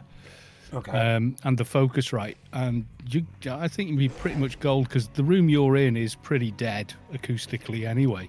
Oh yeah, it is. Yeah, so I think you'd be okay with that, Yeah, I don't need baffling or anything in this room. Yeah, and there's a super low noise floor on the Rode NT1. The NT1A has a super low noise floor, but it's pretty brittle at the top end. It's really good for overheads on a drum kit, or like a live kit for cymbals and things like that. Right. And you can use it for voice. In fact, if you put a windsock over it, like a foam thing that they sell, if you put that over it, you'll take care of some of the peaks in the top end. But the NT1 is just generally smoother and flatter sounding anyway.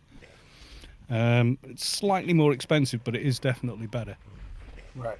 Now, I would say those two would be ideal for you. Well, thank you.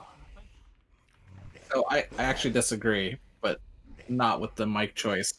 I think you'd be better investing in a C stand and getting proper mic placement and pickup pattern placement before you even look at buying a mic. I've got mic stands and arms and all kinds of stuff. I could put a mic anywhere. Then get a adapter and put your Yeti on it. Yeah, but he's still going to be talking down and the same mini condenser capsule with that, and all the mini capsule mics sound exactly the damn same. Some just sound worse than others based on the preamp that's inside the microphone. That's it. Other than that, nope. There's no difference in them, in their response, unless the preamp's really out of whack. Like some of the really cheap Chinese stuff. But you're still talking into a diaphragm that's like the tip of your finger versus something the size of a coin. So the detail just ain't there. You can fake the detail with putting like a higher top end response on the preamp inside the microphone, but you haven't changed the actual capsule itself. And yeah, placement is important. But all those mics, they all sound exactly the same. I've seen hundreds of them reviewed, and they all sound the same. That's the thing. Most of them are running the same 18mm diaphragm. You're absolutely right. Yeah, but it's so a question. They're not even true condenser mics. They're on a permanent charge across the membrane. Well, it depends how much money Scott wants to spend, right? Yeah, but if you get something with a decent membrane on it, I mean, other than that, you could spend a bit more, get a Lewitt. Because some of their 200 range are spectacular sounding mics. Really are good. You know, and they come with the shock mount. They come with Loot your a Doja, pop filter. Crystal. Wow, that was quick for pen. That was super quick for pen. I get it quick all the time. Take your Doja. Yeah, the kitties are sometimes very friendly. We'll get mine. Don't worry, another will drop soon. Loot it. You want to grab me from for team? Last time it was 3 hours. Okay, fine. I'll take this one, but we're still going to be out here till you get one. So Hello. Hello. You want to grab me from looking for team? Oh, I guess. Who was the other guy who was talking before? He's got like a really, really cool baritone voice. Who was it? Not a native English speaker, I think. Oh, Hammer. Eric? Well, yeah, it could be. Yeah, I think it was Hammer. Something about me? Yeah. Get a good mic. Honestly, man, that voice. Oof. Yeah, he's got a great voice for. You could make money with that voice, and that's me saying that to you. You would make money with that voice. If you can emote while you talk, do a bit of acting in your talking. Yeah, you could work as a voice actor, no problem. Wow, never even thought about that. That's true. You've got a great voice. Yeah, you're like I'm a baritone, but I'm a higher baritone. You're like a lower baritone. You could get all the game gigs where they need like some villain or or Viking or you can imagine the typecasting for that kind of voice. But swear to God, man, you get a good microphone and setup, yeah, you're made because you've got the voice, you've got the pipes. He's from Nolans. Nolans, man. Nolans. New Orleans for the rest of you. The crappiest thing about being a voice actor in North America is you got to join SAG-AFTRA. Do you? Do you though? Well, if you don't, you can get into trouble. Okay, whereabout are you? Is it really heavily unionized? Very. It costs $3,000 to join. There's minimum rate set, and if you use voice actors that aren't part of SAG-AFTRA, you can end up with your game not getting a publisher rating or ESRB rating or getting refused from marketplaces. It's a pain in the dick. Right. But there are freelance voice artists, are there not? Yeah, well, the problem isn't with actually getting the work done. The problem is when your game gets published. Interesting. Because I've actually done some voice work. Oh, there's tons of games that are low enough profile. You won't know it's me, though. It doesn't sound like me. They've processed it after the fact. There's lots of... and, yeah. What, was you dying or something? Yeah, I did lots of uhs.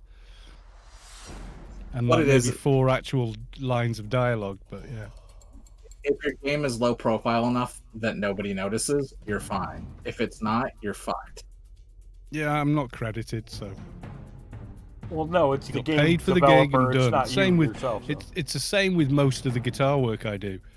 I get sent a PDF with music with the music on it, and a scratch track MP3. I have to record it at 24:48, and I've got to give them a DI track so they can reamp it and remodel it.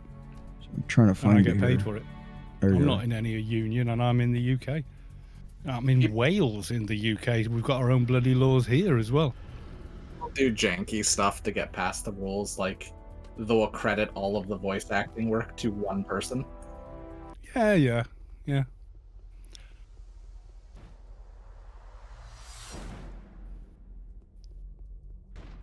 probably the biggest example of this is like Blizzard, because they wanted to do voices in house. They just had everyone at the company, or at the company. Well, look at Warframe. Okay. Yeah. All the voice actors work in the offices. Most noticeably Rebecca, who is one of the most prominent voices in the game because she plays guys, Space Mom. These creatures She's not in any don't union. drop doges. I calmed it, but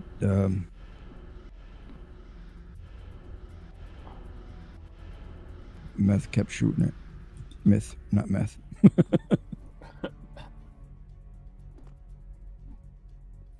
Okay. Now we can run around this way if there's no heckler. Sometimes there's a heckler right here. Okay, Dre, I want a voice part in your game. Okay, that's an actual IC Predator. A free. We do it for free. Do you know who you'd get voice work for, Hammer? The company's. You know the guy that does Smokey the Bear? Yeah. I can't think of the actor's name. He's in a slew of movies, and he's great. Let me find his name.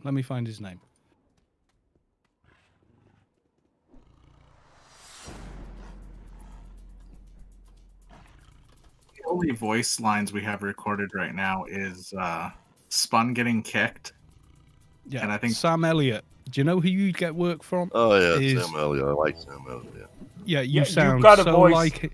Your You've voice is got his voice, just, man. Yeah, you could do all the ads that can't afford Sam Elliott. You'd get them.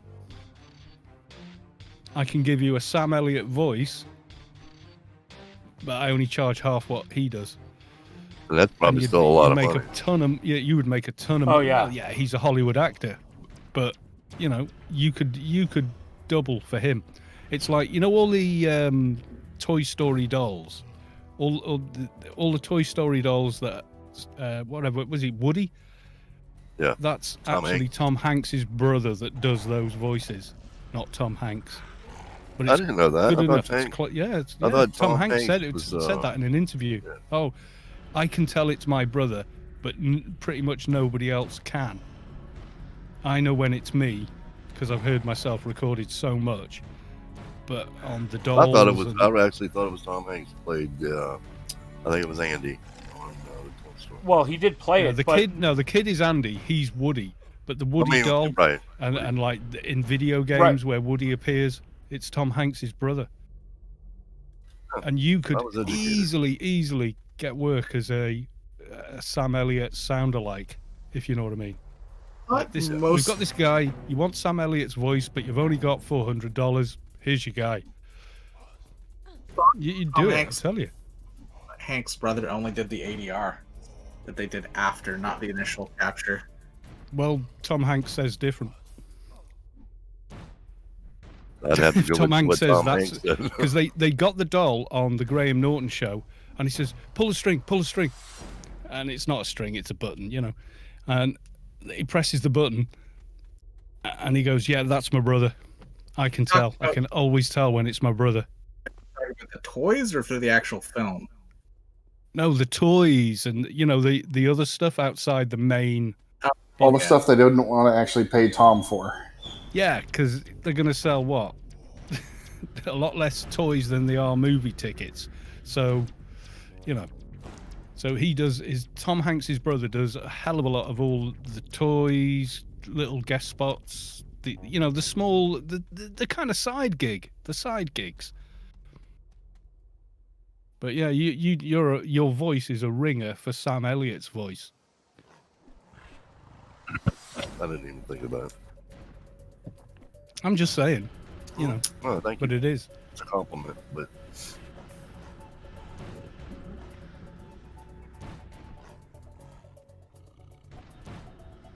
Carlos is the king of useless information. No, but I am one of the princes.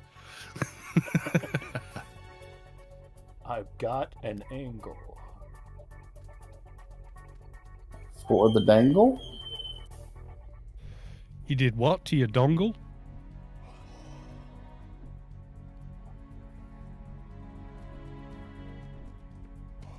Yeah, it's the demon of waters that I have the best drop rate. Well, I say this now, but when you're in Inferno, everyone goes, no, kill demon of, because it's better than Somphos. And then you go every stream, they're like, no, kill one of them, and I kill like 10 and go, nothing, guys, nothing, and then go off and kill the Somphis. It's like, bang, there you go, And there it is. Doja. Right. I think they have the same drop rate, to be honest. Yeah, I pretty much I think most mobs do. I get told And my different thing drop is- rates all the time, but I usually get them quick. Now, the Hammer should voice things like hecklers and that kind of That'd thing. be cool. Yeah. can you imagine that? A heckler talking? I have a couple friends I think would sound exactly like a heckler.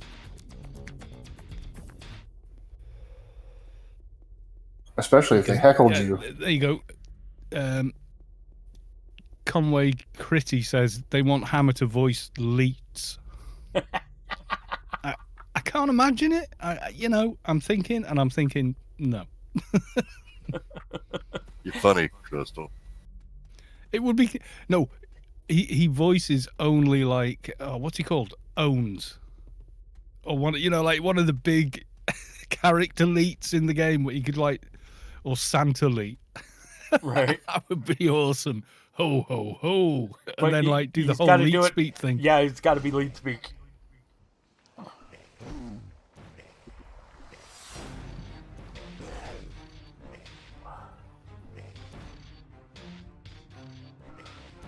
I'm from New Orleans, Where? so I hear the accent. I love that accent. I love a lot of American accents. What No, part of New Orleans you live? The only American accent I kind of don't like is that what do they call it? Mid Atlantic accent. I'm not keen on that because it kind of sounds forced. It doesn't sound like it's from somewhere, where does it sound like I'm from? I don't know. I'm not up on them, but there's what was that actress called? She used to speak like this, like somebody was shaking her all the time whenever she got Catherine emotional. Hepburn. Yeah, that's Mid-Atlantic. Yeah, it just every when I hear it, it's like, what is that? Why are you talking like that? I mean, I've got an excuse for the way I sound speaking English. It's because I'm actually Welsh. So.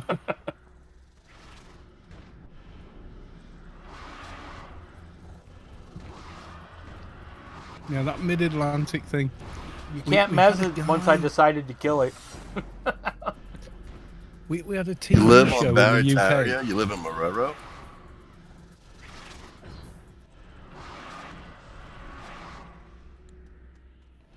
I don't know. Where's your accent from, would you say, Scott? Or is it kind of mixed because you've lived quite a few places? Yeah, it's probably mixed. I was born in Utah, but moved to California about 10 years old. Yeah, so that's going to change. Silicon Valley, Bay Area. And then from live there on I moved to Ames. Thailand. In Marrero. Figure that out. Yeah, I mean, I can impersonate most British accents. I can impersonate that because I hear them all the time, you know?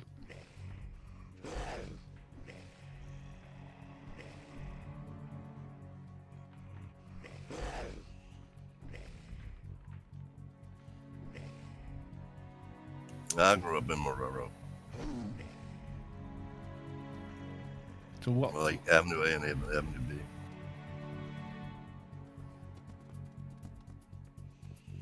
So, to English ears, John Wayne's accent, where's that from?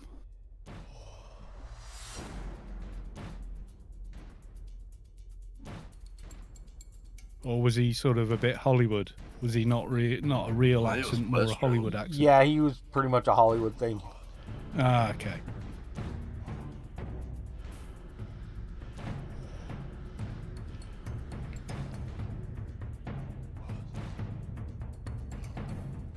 A posh London accent. Well, a true Cockney accent, they interchange vowels like A and O quite a bit. So if you're in London and you speak to someone that lives in London, they say Landon.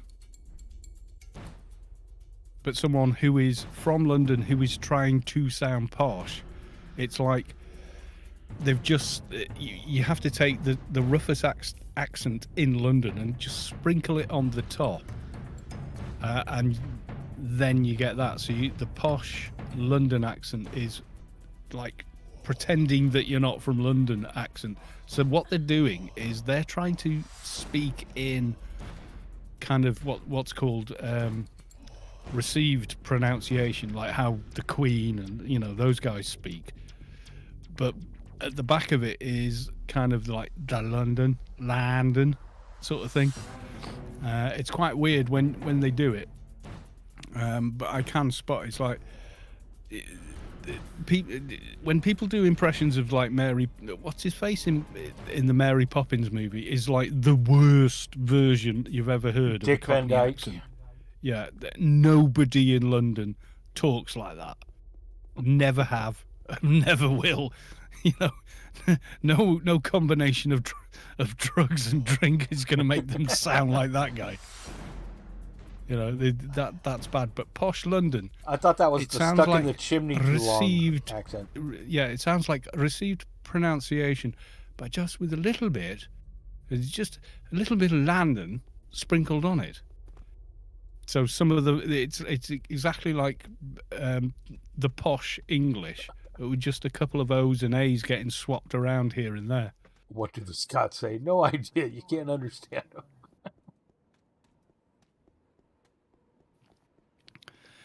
Well, there's a brilliant clip of Stephen Fry doing Scottish accents, and he does the west of Scotland, the east of Scotland, and a certain place in Scotland where they insist that they don't have an accent and yet have the most recognizable Scottish accent in the world. Do demons of water?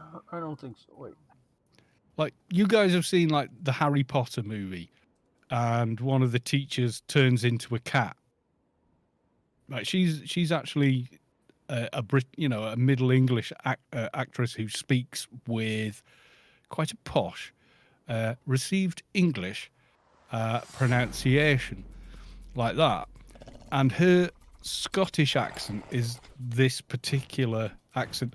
That is not one part of Scotland anywhere on my accent. Every vowel and consonant is pure English, and yet apparently I sound Scottish. But yeah, Maggie Smith, but Stephen Fry does it like 1,000 times better than I can.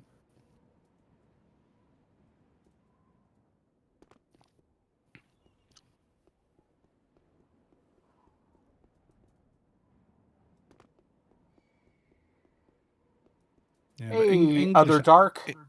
Welcome. Other Dark. Or to Libya. Yeah. A relatively new player who's done very well.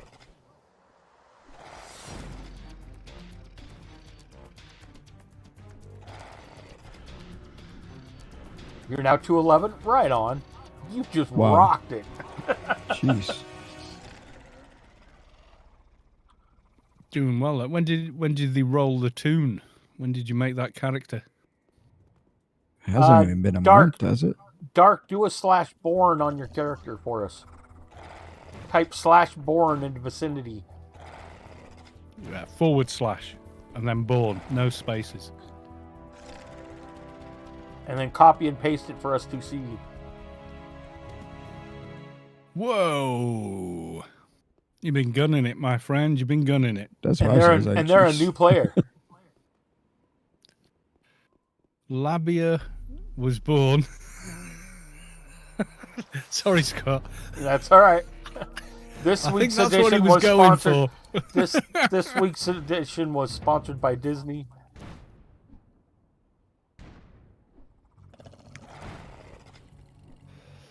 Was that? Did you use any heckler cans, or was that just No. pure grind? That's grind.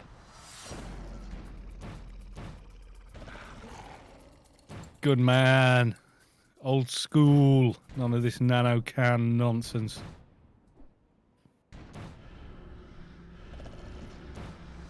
She'll heckler a crack. Okay, her character's a female, so I've been calling her a she. So sorry. I don't know the gender. Hey, Target, thanks. Oh, it's Anonymous again. Anonymous is rocking with the subscription gifts. Thank you so much. Someone's actually got the username Failcom. Yeah, They somebody. donated. Hold on. And they donated. That's awesome. Yeah, somebody in this chat actually has that. In Discord Not right me. now. You don't have Falcom? What else did I have? The org Falcom. Huh. I thought it was you. I need to get a Failcom mug. You should, I because do. they may not I be need to get available. one of them. Are they? Have you still got them? Are they on your merch store? Yeah, just or type whatever? #cam merch. See, Falcom. And they're actually a large mug, so. Are they like the more than a pint sort of a mug? I'm Actually, not going to calm that one. You know when you go in a bar and you go, I want a beer, and they give you like the big glass. Like Yeah, a it's pint, not a proper, quite that big. Because I generally drink things in pints. I have there's a kind of a pint pot that we have in Britain. Here, go real, check. Real thick glass, and I make tea in that. Rather than make 2 cups of tea or 2 mugs of tea, I just make one of them. There's my link for the merch. You want to calm this one? Get a giant Falcom stamp. It's 15 ounces. The mug is 15 ounces. Oh, did you see the guy? Did you see the picture? I posted it on Discord. The Zinzig does a little sideline with t-shirts. Can you come back, and stuff. Scott? He made a t-shirt just for me that had. Oh. What are you guys doing? One of my quotes. What do you mean? What like, are we doing? It looks like you're trying to die. No, it wasn't me. You just pulled the boss. And Myth died. I didn't pull the boss. I don't know Did where it Myth came die? from. Yeah. Sorry, Myth. So I was looking at my merch for. Oh, it's been chasing us. Oh. So yeah, it's a 15-ounce mug. Oh God, yeah. This is it with Imperial. The American measurements on everything are different to the bloody British ones. So Yeah. it doesn't matter. Don't matter. It's a fun mug to have. It is. Hang on, I'll send you the picture over. Right, that's the top half. There you go. That's on Discord for you to have a quick look at. So we made this just for me. I'm not selling these because they've actually got the Anarchy Online logo on it, so I don't think you can sell it without permission. Yeah, he made a one-off. Well, he made 2. He made one for him, one for me. So there's me. See, my beard game is coming along, Scott. So it just says ICC, and then I had to take 2 shots, just bathroom mirror photos are not a thing I do. And then there you go. That's the lower half, Wait, which where are is a you little putting blurred these? because I gave up and used a phone, and it says it's my line from hundreds of videos. ICC, where frame rates go to die. Yeah. And everyone said, you should put that on a T-shirt, and he's actually done it. So there you go. Nice. As someone who has looked extensively into Funcom's copyrights for AO, you could sell that T-shirt in certain regions. Yeah, I wouldn't do it. I don't want to get into any shit with anyone. Do you know what I mean? Sorry, can I say shit? Yes, you can. As a matter of fact, my stream is marked. Well, it's after the first 5 or 6 minutes of the video, so you're pretty okay. Yeah. And mine is labeled for adults, so my video. Oh, did I tell you about that? I raided Soju, right? Like last week, I think it was. So we finished the stream. Who's streaming? Oh, Soju's streaming. Right, let's go raid Soju. He's playing Anarchy. Gonna go raid it. Nice person. Blah, blah, blah. Go say hi. Hit follow. Give us some more followers. So I go on her stream, and I left it running after I landed and then ended the stream. So there's like 3 seconds of music that, that Soju was playing on her stream. And it hit your video. And it hit the whole 3.5-hour video for, get this, 3 seconds of a tune. Yeah, no, it's happened to me. My God, I was pissed off. Yeah, no, I totally checked the music first now. Because literally, I've had like a 10-hour stream, right? Going up on YouTube, and the last just 5 seconds maybe have some music in it that you can barely hear. Oh yeah, it's buried. Like, right, and Soju has it real quiet, but it's just there in the background, kind of a thing for when they're not talking. And they nailed me. And I just downloaded it myself, and just chopped the last 3 seconds of the video off and re-uploaded it, and boom, fine. Right. Oh, that really wound me up though. There's these parasitic copyright companies out there. Yep. Because let's face it, who is watching a 3-hour video on YouTube to listen to a piece of music nobody 3 seconds long? It's all automatically instead of going generated. out and buying the piece of music anyway. Right. No one. It's not even about copyright anymore. It's about whose videos. I mean, there's companies out there exist purely to buy up the rights to non-copyrighted music, so they can go off and monetize other people's content. Yep. That's what they do. They are the absolute worst. Bottom feeders. Before they started going through people's past library of content on Twitch, they were actively scanning it for about 9 months. Oh yeah. These are suits doing this. These are vultures. They are full on. Just the worst. Spent an afternoon talking to one of the coders on the project. Quite a bit of machine learning went into it. It can detect phase. But the whole thing is, it was all about screwing people to make money. Scraping a little bit of money off somebody else's creative effort for financial gain. Yeah, totally invalidating their entire work. Yeah. I can't remember if you were here for this or not, Scott, but we were discussing the other day with Unc. You know what the highest paid programming field is right now? No. Data scientists price flexing. Oh, Do you know what price flexing is? For anyone in the stream that doesn't know, price flexing is the data analysis of how much you can increase a customer's pricing before they quit your service and you lose money. Yeah. Well, like I say, that's why at one point in the 80s, developing CDs, which are much cheaper to make than a vinyl record is, what is the lowest quality audio we can offer before they won't buy it? That's how they established CD quality.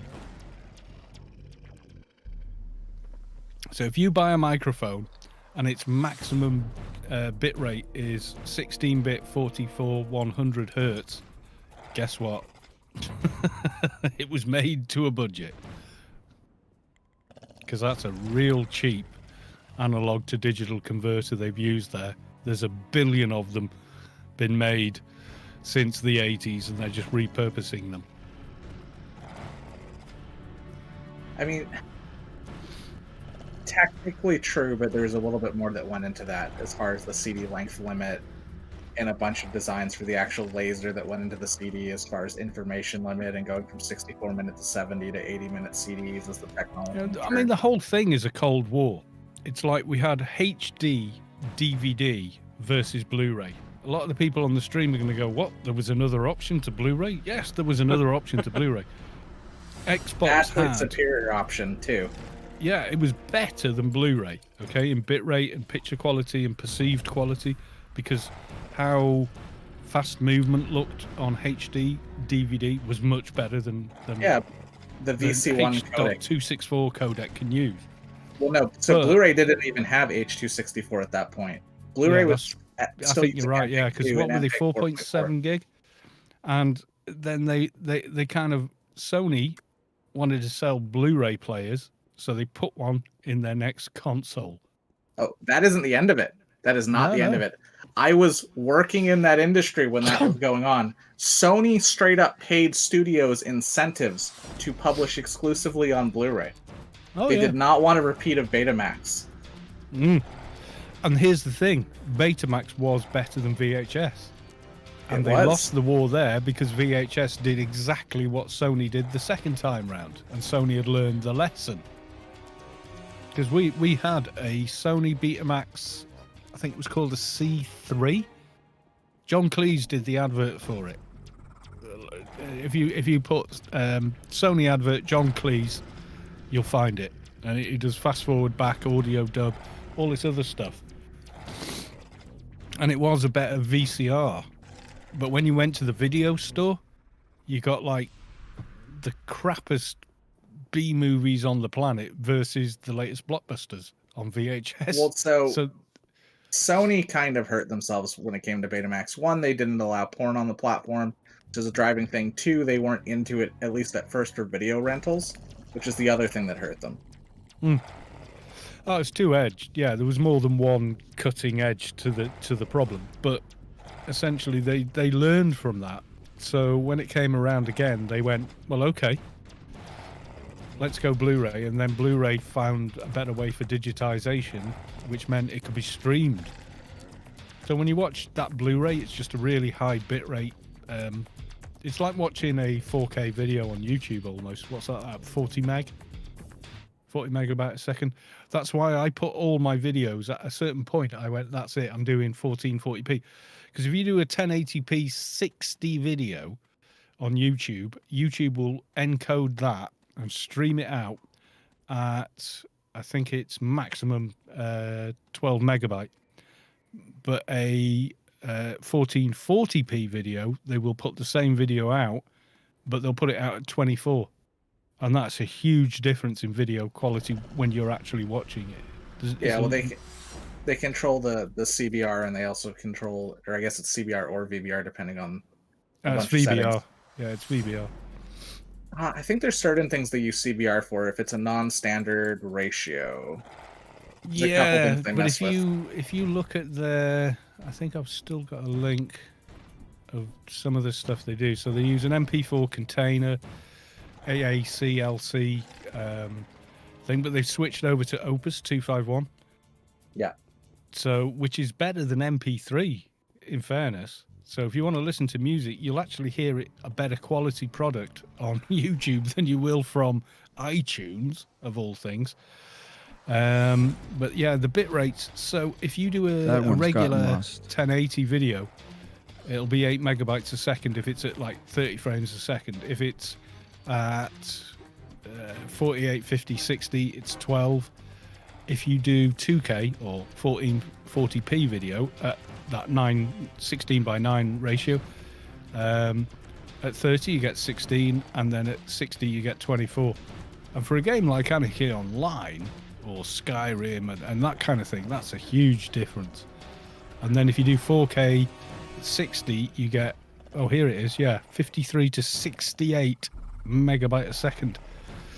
But the recommended codec is, they say, uploading, you know, if you upload at what we stream out at, your processing time will be, you know, X amount better and faster. So the process, like I can upload a 3-hour video directly from Twitch, which has already encoded that video as I've been broadcasting it, and you end up with like it's like 20 minutes, and that 3-hour video is ready to go at 1080p. Well, yeah, because you're comparing transcode to an actual encode. Yeah. But yeah, I mean, there's a lot of stuff that's happening behind the scenes too at YouTube. Like they have two most separate of the container time where it formats. says it's rendering, it's checking for anything copyright or dodgy or keywords they don't want on the platform, you know. So I'm not going to mention the human malware. Yeah. Don't say that too often on your video, or boom, monetization gone, and a warning under it, and all that. I can't really blame them for that. They're just, you know, they don't want to be responsible for misinformation and people dying. You know, fair enough. Right. Well, advertisers And don't they like sure it as either. hell don't want to get sued by anyone later, do they? I don't even think it's that much about being sued, because just trying to sue Google and get anywhere is nigh impossible that's for hard. most people. But ultimately, it comes down to they don't want to upset their advertisers again. They don't If want you an want to look at Adpocalypse old 3.0. formats and how they stand up, I can recommend a channel called Tech Moan. Yeah, that's British pretty good. guy. And he goes like Laserdisc. Doja Chip. Yay. Like he does the whole plethora and range, and like he even researched and found. Do you remember the original Mission Impossibles, the TV show ones? Oh, hell yes. Hold on. And the tape-to-tape Kaz. machine they used, he found the actual model and make one, and because he's fairly big now on YouTube, so I said, I've got one, I'll send it to you. You can try and get it going, replace the drive belts and stuff. You know, good old kind of like engineering. And he gets it going and gets it playing, and he has older recorders, and that one's that recorded on a piece of wire. Kaz. Yeah, What? Yes. You still need a Doja Chip, right? Yes. Okay. So, I still have 3 Pioneer Elite CLD97s in my closet. Go watch Tech Moan. In fact, probably subscribe to him now, because I think you're just going to get like, oh, yeah, the nostalgia for the win. You know, watching him, you're going to be like, yeah, I watch a couple like an 8-Bit Guy and some others like that. So, I don't so much get nostalgia for them, but I can't bring myself to throw them out. Like, I have a Pioneer Elite Curio it works, TV. Man. I'm going through a mixing desk that's like, I don't know, 30 years old. I've got but I like the preamps in it. I know what they'll do in a given situation, and they sound okay. You know, so I use them. Yeah, I got Amigas that I should get rid of or give to someone who's into it, but no, they just stay there. They collect dust. I know somebody. Just saying. I know. I've been thinking about it. I have a lot of toys that I shouldn't have that I should really sell. I have an attic with many boxes. And they're sealed with tape against any moisture, and a bag of rice in there, and you know. But yeah, I mean, you think about it. If you've got an original SNES with like the original game cartridges and stuff, they go for so much more money. I mean, it ain't like Star Wars original action figures, which I left in puddles of mud as a kid, that you can now buy cars with. You know, oh my God, if only I'd known. But you can't know, can you? That's the thing. But if I found one now, boxed and what, yeah, I'd love to see one again. You know, the little slider down the back of the arm that pushed out the lightsaber. And hey, I've got 5 1/4 inch floppy disk sitting right by my feet at the moment. So, the most expensive things I own besides my house are my fucking power amps. How sad is that? Vinyl power amps were 50%, if not more, of the sound of a vinyl record. So I have 2 VAC 450 statements. I was given them by Nice. the owner of VAC at CES like 7 years ago. Have you seen that video of what happens when an 18-year-old buys a mainframe? No. You have got to watch it. It's a TED Talk video or something like that. It's that kind of format. Awkward, long-haired, skinny teenager makes his way through a presentation about what happens when someone like him buys that old tech that's older than he is and actually gets it all working, etc. With lots of slides and jokes. And I tell you what, it's one of the most charming things I've ever seen. It really is. He now works for IBM. So that was the comeuppance of it, but that's like the follow-up 2 years after the fact or something. But yeah, what happens when an 18-year-old buys a mainframe? Brilliant piece of viewing. I almost had a Cray. The thing weighs like nearly 3,000 pounds in American pounds, and the guy weighs like 110 pounds wet. So yeah, we could sell tickets and and all these gags. Do you want a Cray, Scott? It's still sitting in my garage. I'd love a Cray. One of these days you'll have to drive up to Canada because I ain't shipping the fucking thing. Right? Wait, are you giving Cray room and board now? No, Yeah. a Cray supercomputer. Well, part of a Cray supercomputer. It was a joke, Trey. I know. I mean, Cray could be dead, actually. He got COVID, and I haven't heard from him in a couple days. Uh-oh. I mean, that's not abnormal. Not speaking to people for a few days after having COVID, that is. Yeah. How went your raid, sir? There was no raid. Oh? Yeah. Apparently they wanted to trial a new tank. Oof. You're getting benched by furries, sir. Yep. Egads.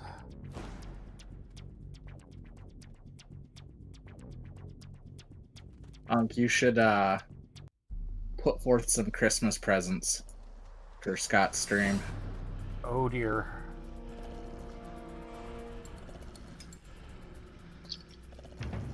My AO account isn't even paid right now. Since when has that stopped you?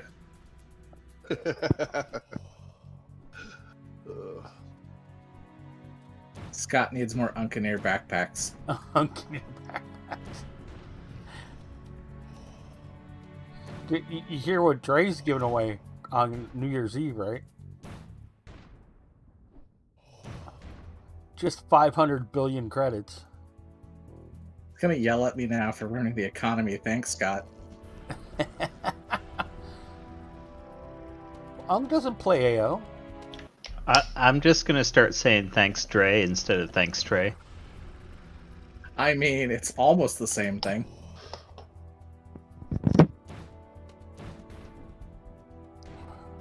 I mean, Trey just These sold things him the don't EG wanna pal. drop at all.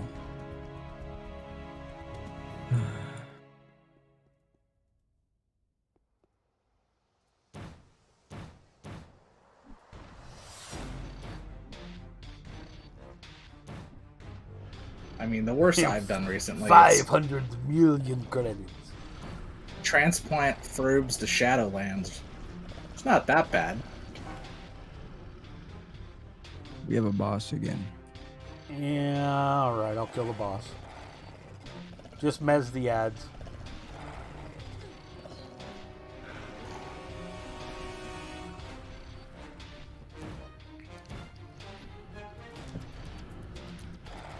Are you still farming those? Well, we found 2 so far. Oh, but you need to get one for each team Yeah. member kind of deal. Yeah. And it actually usually goes quicker than this, so. It's my luck. You are farming in like the worst place to single kill. You think? Absolutely. Well, This area, get an NT this area up was in made there for and- NTs. I could log an NT and come like nuke the bejeebers out of them. But are they still aggressive when grey? I can't remember now. No, they run. Yeah, they'll run. So what happens? Why Like when can't you they get be to, like spirits, grey mobs you can farm for your little 205 and trying to shade get a Doja twink or chip whatever? here, or like 204 and trying to get a Doja chip, everything runs. Yeah, this is what I was saying a little earlier on. Is they should drop that to at least 200. When like 201 onwards, everything's greyed out in pen, like the trash mobs. You know, so.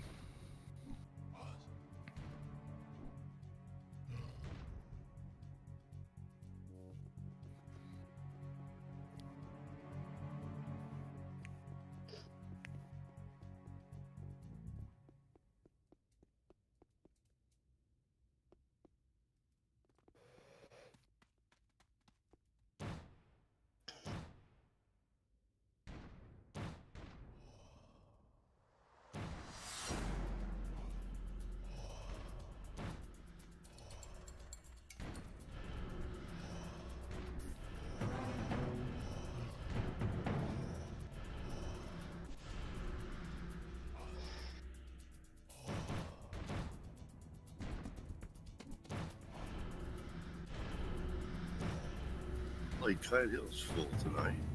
Some newbies tonight. It's all them damn frubes. I think I'm gonna go cause some havoc. Ah, Cup Kun Krap. Are you taking Hammer out to Hammer Hill? Hammer's at Hammer Hill. I'm just thinking about going to drop down and steal somebody's heck and say, I didn't know y'all was here. Like they do me. Should do it on a level 1 NT, sir. All right, guys. I will be right back in about 3 minutes. You should start a raffle for something before you go. I mean, we can talk to the chat. I mean, we Actually, can. I do need a drink though, so.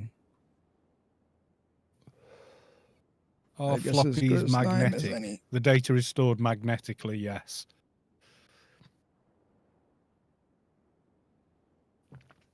Putting a computer speaker near one or a guitar speaker anywhere near a floppy disk or hard drive never ends well if it's a mechanical hard drive. It's surprisingly hard to do now. Modern hard drives are not that vulnerable to magnetic damage. They are if the bass player leaves it on top of your bloody 4x12 speaker cab running at full pelt. For a new drive? Yeah. Well, not an SSD, no, but... No, like a new mechanical drive. Yeah, like a Seagate Barracuda. Yeah, goose stick. What size? Oh, God. I think it was a terabyte and it had all the stems on it. I don't know. So modern drives like 10, 12, 14s. Oh, yeah. You're hard pressed to kill it with like a 2,500 pound or like 5-ton car hoist magnet. Yeah, I don't know. I don't know how many Gauss you're generating on a 4x12, but I think it's quite a bit. I don't know. Do you call it Gauss in America? I'm That Canadian. is the technical field, measure. is it Gauss over there as well? But yes. Or Canada, Gauss. sorry. Is it still Gauss? Yes. Yeah. I remember we used to have a Gauss like bicycle wheel, and it had a shotgun handle and a button in it. So if you imagine the stock of a shotgun, the wooden bit, yeah, and then around that basically like a cycle wheel covered in like that horrible electrical tape, and it went straight on the mains, and it was for degaussing TV tubes that are just, on rentals and stuff. You used to try and do it in the room, and you could be in the opposite corner of the room going, and the whole picture's just like completely going everywhere on the old CRT stuff. I'm back. That used to be hilarious. That Welcome half back. the chat going, "What's CRT?" The big old monitors. It's always fun when you bridge a flyback. The monitors transformer that with when a you threw screwdriver. out the window, you prayed it didn't land on anyone. I remember that. Oh, I had a 21-inch CRT. Did you ever Giant get the monster. Sony Trinitron 21? No, you got to have the 24 inchers, and you got to have 6 of them stacked in 2s. I had the ViewSonic 24-inch flat screen when they first came out. That was a beast. Yeah, I think the biggest I ever had was a 19 Trinitron. I thought that was enormous. I have a picture somewhere of my CRTs all stacked up, multi-monitors, like I still do. Yeah, I've got 2, and I'm already going. It just took a lot more I desk could do with space. at least 2 more. And that's just like I could just do with 2 more.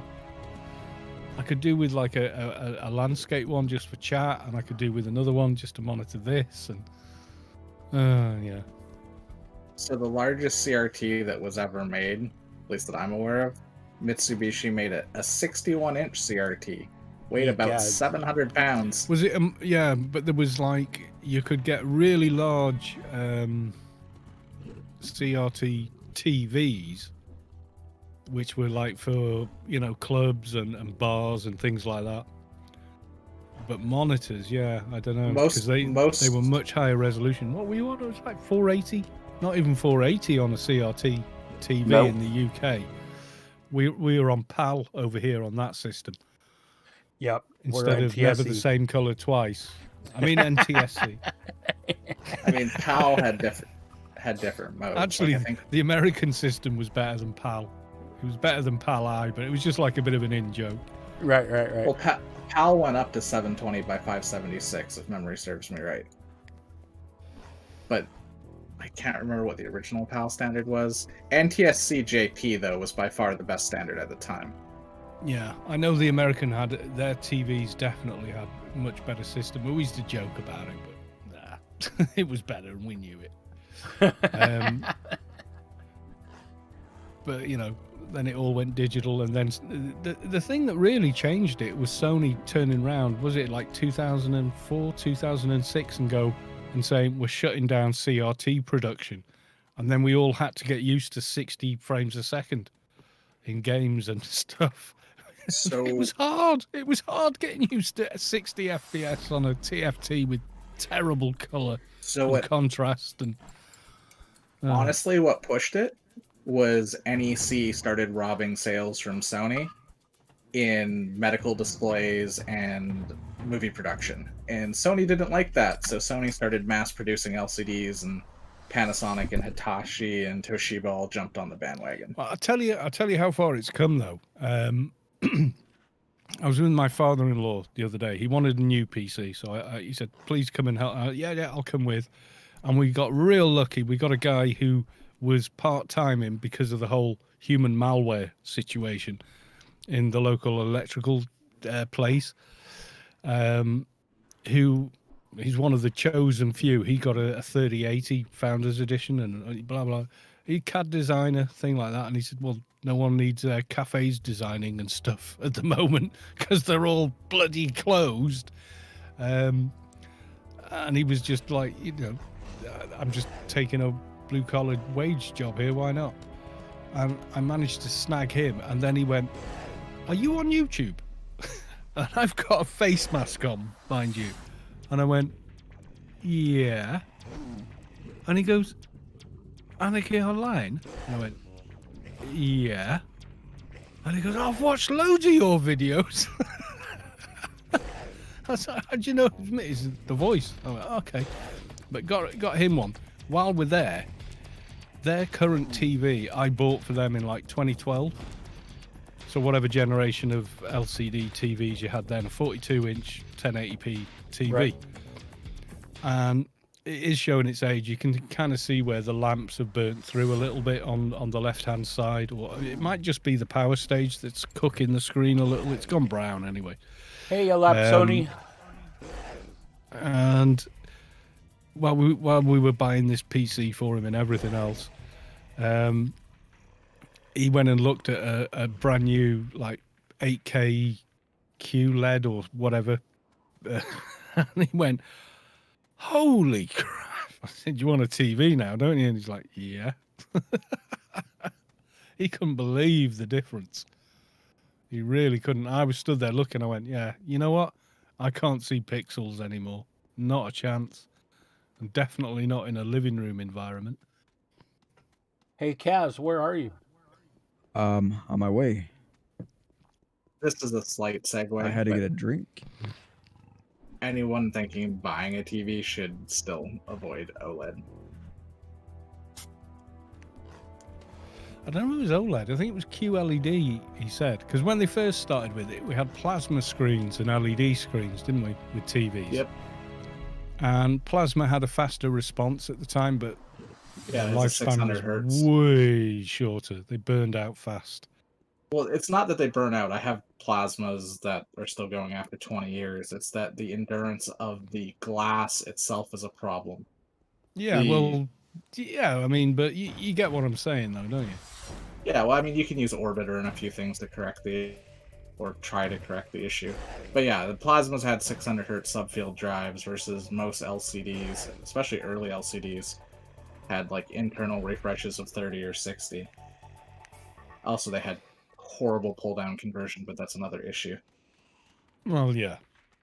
But it has come quite a long way, and I'd say now the color quality is getting pretty much the same as some of the best CRTs. I can't explain to people how much better colors are on on CRT monitors compared to LCD stuff.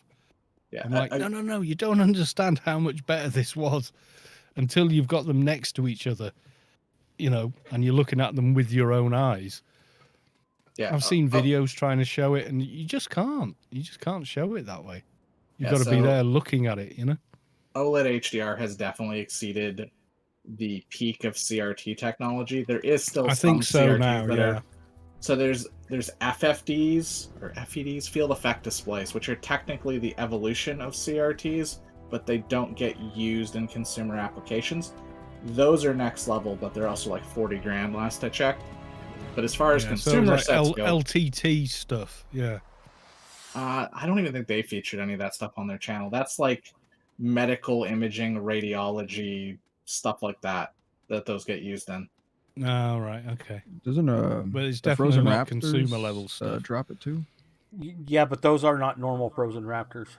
There's some mixed over here. It should be. George Glass right there. 87. Why were those things so heavy? Right. Look at your second half of your name. Glass.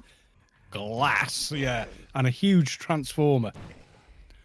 The 61-inch Mitsubishi CRT we ended up junking. The glass on it was over a foot thick. A foot? Yeah. 12 inches thick? Yep. On front end of the screen? Yep. Jeez. Yeah, they actually an put inch was like pretty average for most other tubes, but yeah. They put concrete cylinder blocks in the back of the cabinet to keep it from tipping over. From the manufacturer. I never saw one that big. What was considered a large TV in the UK 20 years ago. So your normal CRT in everybody's, the corner of everybody's living room was like, if it was like 26 or 32 inches, it was a big TV. Yeah. But the thing is, it was only projecting the same image that, you know, a 3-inch little portable or, you know, whatever. Or the kitchen 12-inch, 7-inch, 11-inch tube was the same picture, just bigger. I found where Crystal's hiding.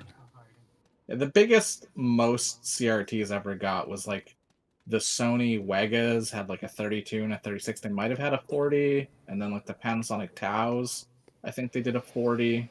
Can you not mention those? I have nightmares about moving thousands of those throughout my life. So when my brother moved out of his apartment, which they were tearing down, we opted, instead of carrying it down a flight of stairs, we kicked the TV down the flight of stairs, and it knocked out the front wall of his house. Oh, you have got to watch what happens when an 18-year-old buys a supercomputer. Well, no, a mainframe. It's an old IBM server. Right. Old. Watch it. You will love it. You will, because you're an old tech guy. You will love it. And you'll watch it and you go, it's me when I was young. You haven't heard all my stories of the tech industry and how I was interwoven. I think I've heard a couple. All? Probably never. No. Yeah. We'll probably never hear all of them, Scott. You know, lives could be lost if you. Yeah, but you know, when you have a crane, you're just gonna make it into a Quake server. Back in the 90s, that was life. Well, it was always like Kaz, Doja chip. Right here. I always like I'm trying not to pendulum die with right technology because they I'd have me be, like, debuffed. out playing in bands and stuff like that, and working or whatever, and then I'd swing back to the more technical side of things where I kind of started really. Right. So I've got like gaps. Meet in the Garden of Nostalgia, guys. And we'll get our Dark Ruins Doja. Right. Doing multiple Dark Ruins. Multiple Doja hand-ins that don't lock each other out. Yep. That's what Dark Ruins is great for. I'll just teleport to the garden. That's what I did. Just get Beacon Warp. Bacon wrap. I'll tell you what I'll do. I'll put the link if I can find the damn thing. I'll send it you on Discord. Wait there. Okay, cool.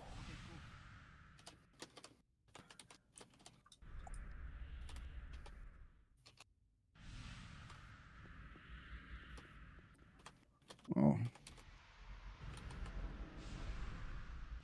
Should get that done. That's some good XP. Yeah, it's like a 45-minute video. I'll watch it. It sounds like my kind of thing. Did you do the Catacombs quest yet? I'm going to put it in the stream chat on Discord. There you go. That's the video. What happens when an 18-year-old buys a mainframe? You can go ahead and post it on Twitch. That's okay. I allow URLs. Sure? Okay, yep. Yeah. Okay. Your stream, your rules. If you want, Scott, You'll be all right. You're a traitor. There you go. That's the video I'm talking about.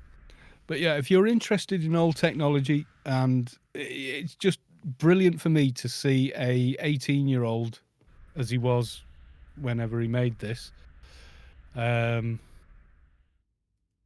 actually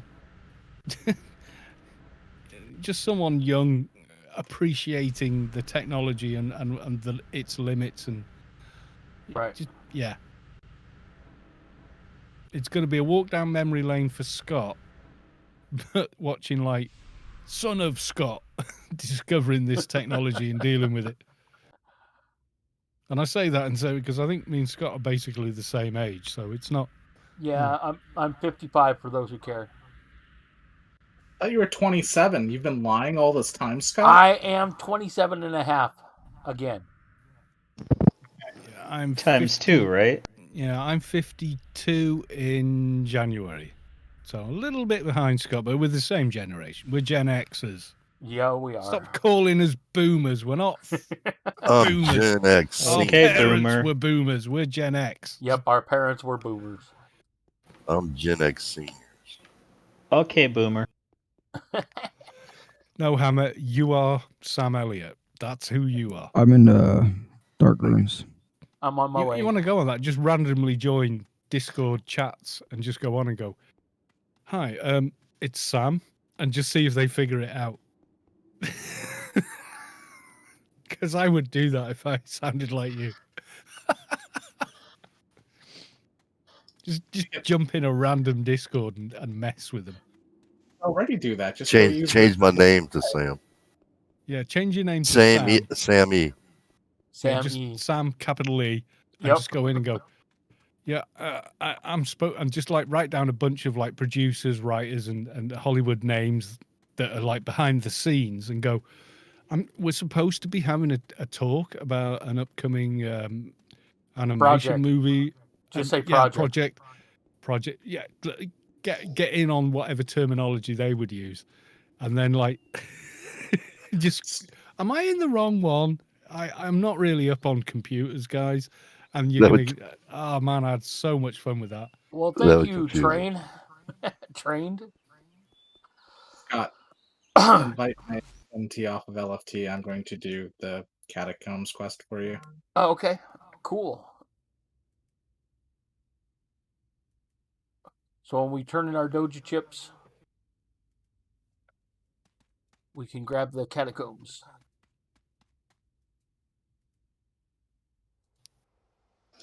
Why are you still using LFG? Doesn't have hello, DLL. I have it. I'm just. Why not? I have it. Okay, do you have it installed? No. You're using the word installed very loosely here. Chuck it in the folder and restart your client. I have a. This is the catch-22, Unk. I have a feeling a lot of people won't use it unless you release the code for it, and if you release the code for it, people are going to do bad things with it. Not really. There's There's nothing that they can do with that they couldn't do already with AO Sharp. Okay, well then release the code for it.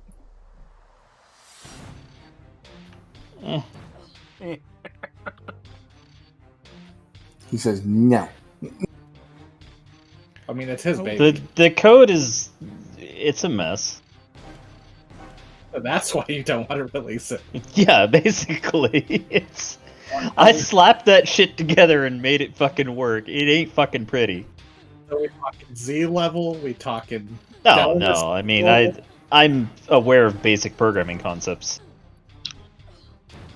We can but it test is it for you. It is not up to my coding standards. I'll put it that way. You do not wish to besmirch your good name with this. This is Unk and AO. I'm not sure if you'd call that a good name. I mean, I take pride in my craft. Okay, so no, publishing wrong with that. bad nothing code wrong with is that. I wish more people would.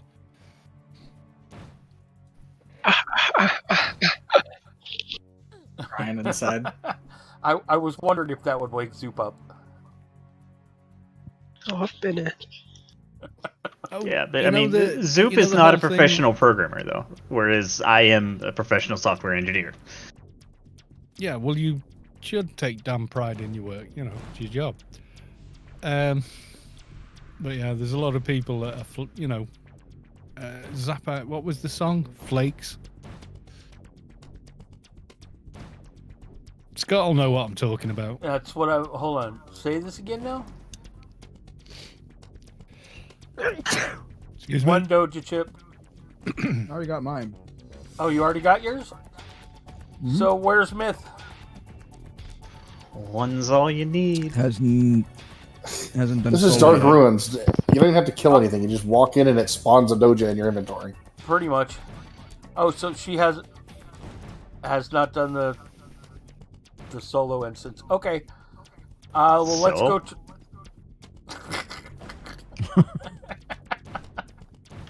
Neither has my froob, but okay.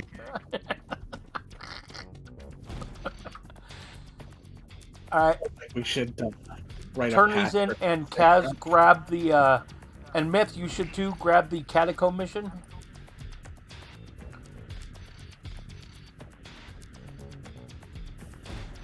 Alright.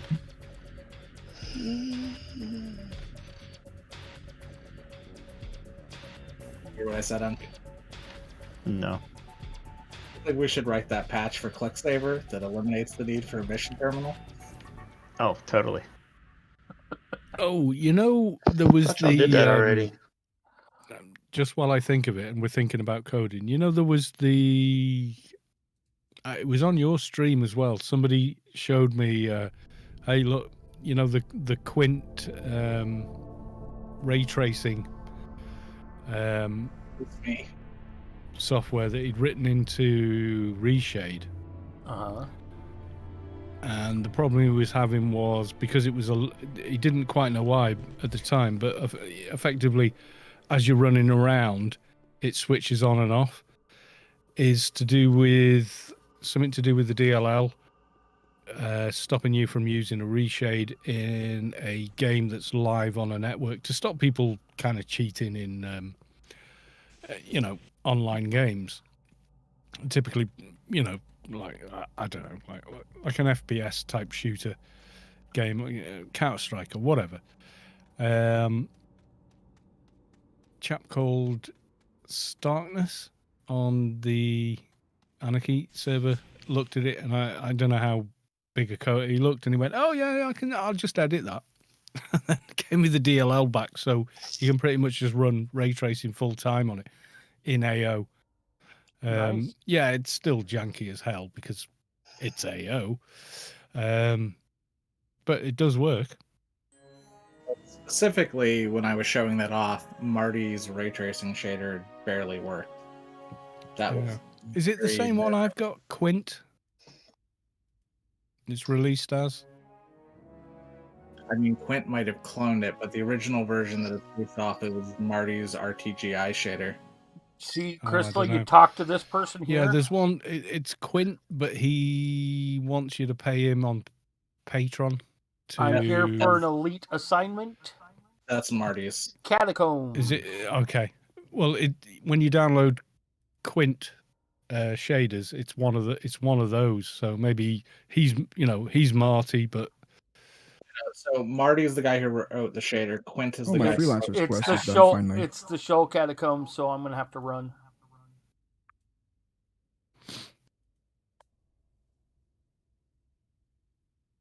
I don't think I've ever done that. Mine's an Adonis. So. Yeah, well, he's. I don't know what level or what field Starkness operates in, but he just sort of like spent 3 minutes and went, "There you go." I've just written a DLL file. There you go. AO's shaders, specifically on Cheetah, they're not in the database file. You can just edit them. They're super easy to edit. The problem is, and the reason why you can't get good ray tracing results or realistic ray tracing results, is the placement of the lighting stables is totally screwed. Yeah, I know. I've seen it on. I've done it on my streams where, you can actually see like a debug window, so you can see what it's doing with what it thinks are light sources, and you can see them, and everything else is just like grey white. But you can see what it does with ambient occlusion and stuff like that, which actually does bring it a little more to life. But if someone's got, like on a keeper, you've got a constant red aura flickering as you're recycling it, and you can actually see it reflecting off the walls and everything. And then when you switch back into the game, it is pretty good. It just doesn't work in every situation well. Yeah, the problem isn't with the ray tracing. The problem is with AO. And oh that's yeah, why yeah. No, I don't doubt that for a second. I was at one point. Like the bureaucrat briefcases. Yeah. At some point in the development, they decided to add a light source to the inside of that case. So when you as a crat, if you spawn the top hat, Carlos Carlito, whatever his name is, when you spawn him, that little metal briefcase he's got is a light source. Or the ray tracing interprets it as a light source for whatever reason. Maybe they were trying to make it look shiny on DX7 or something. No idea. Oh, Kaz's Catacomb quest is in Addo? Yep, because I'm 192. Oh, yeah. I'm in Shoal. Okay, well, I could just do both of log them. my keeper and grab that one. What level is your 2, Scott? 172. No, you can team with a 220. I can log a 220 and come and. Yeah, Dre said he'll do it. Oh, there you go. Or it's AO decided to crash because it does that. Right. Don't go to ICC, forehead. What? I'm just gonna replace ICC with something less. With that backyard. You shut up about Newland Backyard 12. We don't talk about things that happen there. Oh, really? What happens in Newland Backyard 12 stays in Newland Backyard 12. Well, I replaced Newland Backyard 12. You replaced it. I will show He you. did. He still, to this day, can't go to Newland Backyard 12. I can What go did there. You do? This isn't the thing with the towers and oh my god. No, but that's no. Yeah, but no, but yeah, but no, but yeah. That's totally different thing. Okay. Totally different thing. Hey, Who am I Kalos, looking at? I just have a question. Have they teleported one of your frubes to Shadowlands yet? No, and I don't want it to happen. No. Why not? What the fuck? They didn't ask me. 12? They just said, "Hey, do you have a frube? Log it on." They teamed me with an engineer. Next thing I know, I was in a dungeon. They said, "Run out." I ran out, and I was in Elysium. So it turns out AO doesn't care what you do with your playfield files, within reason. I mean, is that really reasonable? Yeah, well, don't be doing it on stream or Oh, it's literally a text file that you edit. Why not? I mean, we've warped frubes to Shadowlands on stream before. on multiple streams. Yes, they did it to Soju too. Now they didn't tell Soju. I'm watching. Hold on, I'm they watching didn't tell the AO Soju. stream here. They didn't tell Soju. They didn't. Discord. Go on, what are you doing? They didn't tell me. Okay, well, you would have said no. I can see that. Yes, I would have said no. What are you guys doing? Should I be watching one of your streams? No, I'm just showing them my screwed up Newland Backyard. I'm just 12. playing WoW, so oh I mean... my god, what have you done? All right, stop being a terminal, please. I'm not being a terminal right now. You're always a terminal, Dre. What are you talking about? Okay, well, I'm not using myself right now. Sounds like a personal problem. It used to be. Yeah. Yeah, we kind of found out that AO doesn't care about a lot of things. I don't know how much more in depth. I mean, I knew AO didn't care about a lot of things. And here he goes, segueing again.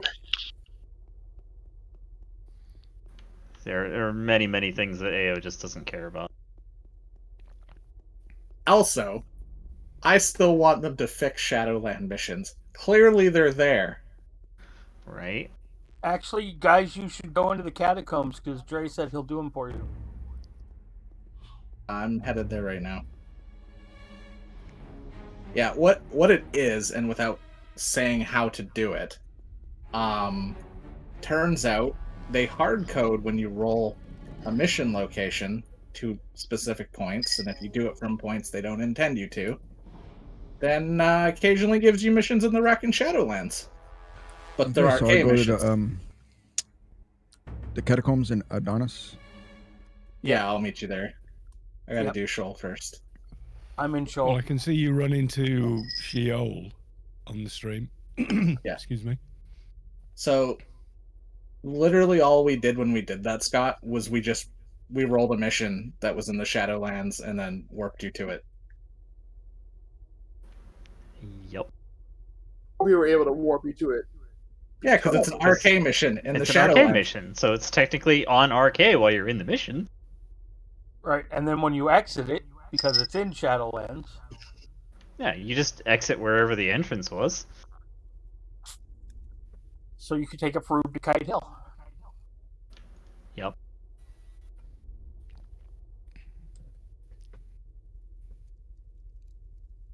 He's in the Redeemed Temple. You're running towards the Unread Temple. It doesn't matter, it's the same catacombs. Yeah. Oh, is it? Yep. Oh, yes. Right. There's some TARDIS-like shit going on here. Is it the same catacombs? Because it's definitely not the same first room before the catacombs. The spirit room? There should be, yeah. Because the spirit room's part of the temple. It's not part of the catacombs. Yeah, the catacombs, once you warp down, it doesn't I'm just matter. waiting for everyone to start saying "arr." It's just a different pirates, you know. Just you'll enter on one side if you enter on the Omni or the Redeemed, and you'll enter on another side if you enter the Unredeemed. I quite like the term I coined. Everyone else is playing AO. Unk's playing Dora the Packet Explorer. True. Oh dear. Man, he's been playing that for years. Yeah, don't involve me. Very true. Yeah, me. Can is on anything that, you know.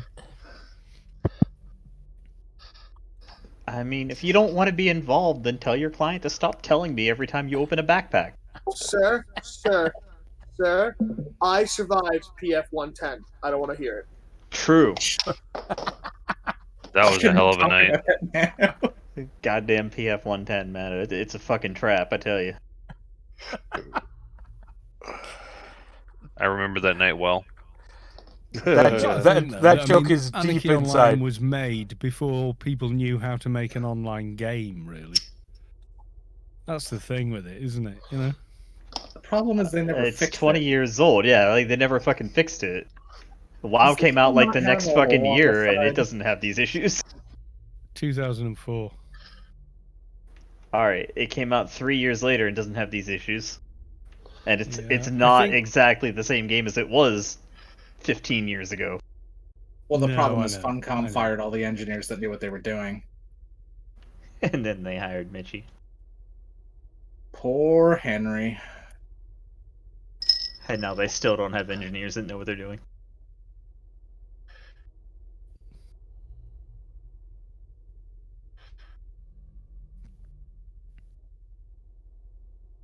Well, how do you like your content? Hashed or rehashed? I'll have it rehashed, sir. Ah, cool. We got I'll take it over easy. Can I have it over easy with green tomatoes? Let's Also be fried. honest, it's more like scrambled. That's all Mitchie can handle.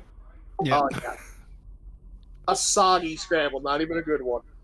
I do feel bad for him, though, because he's been handed a turd and been asked to polish it. Effectively, yeah. He's had several years to do it, though.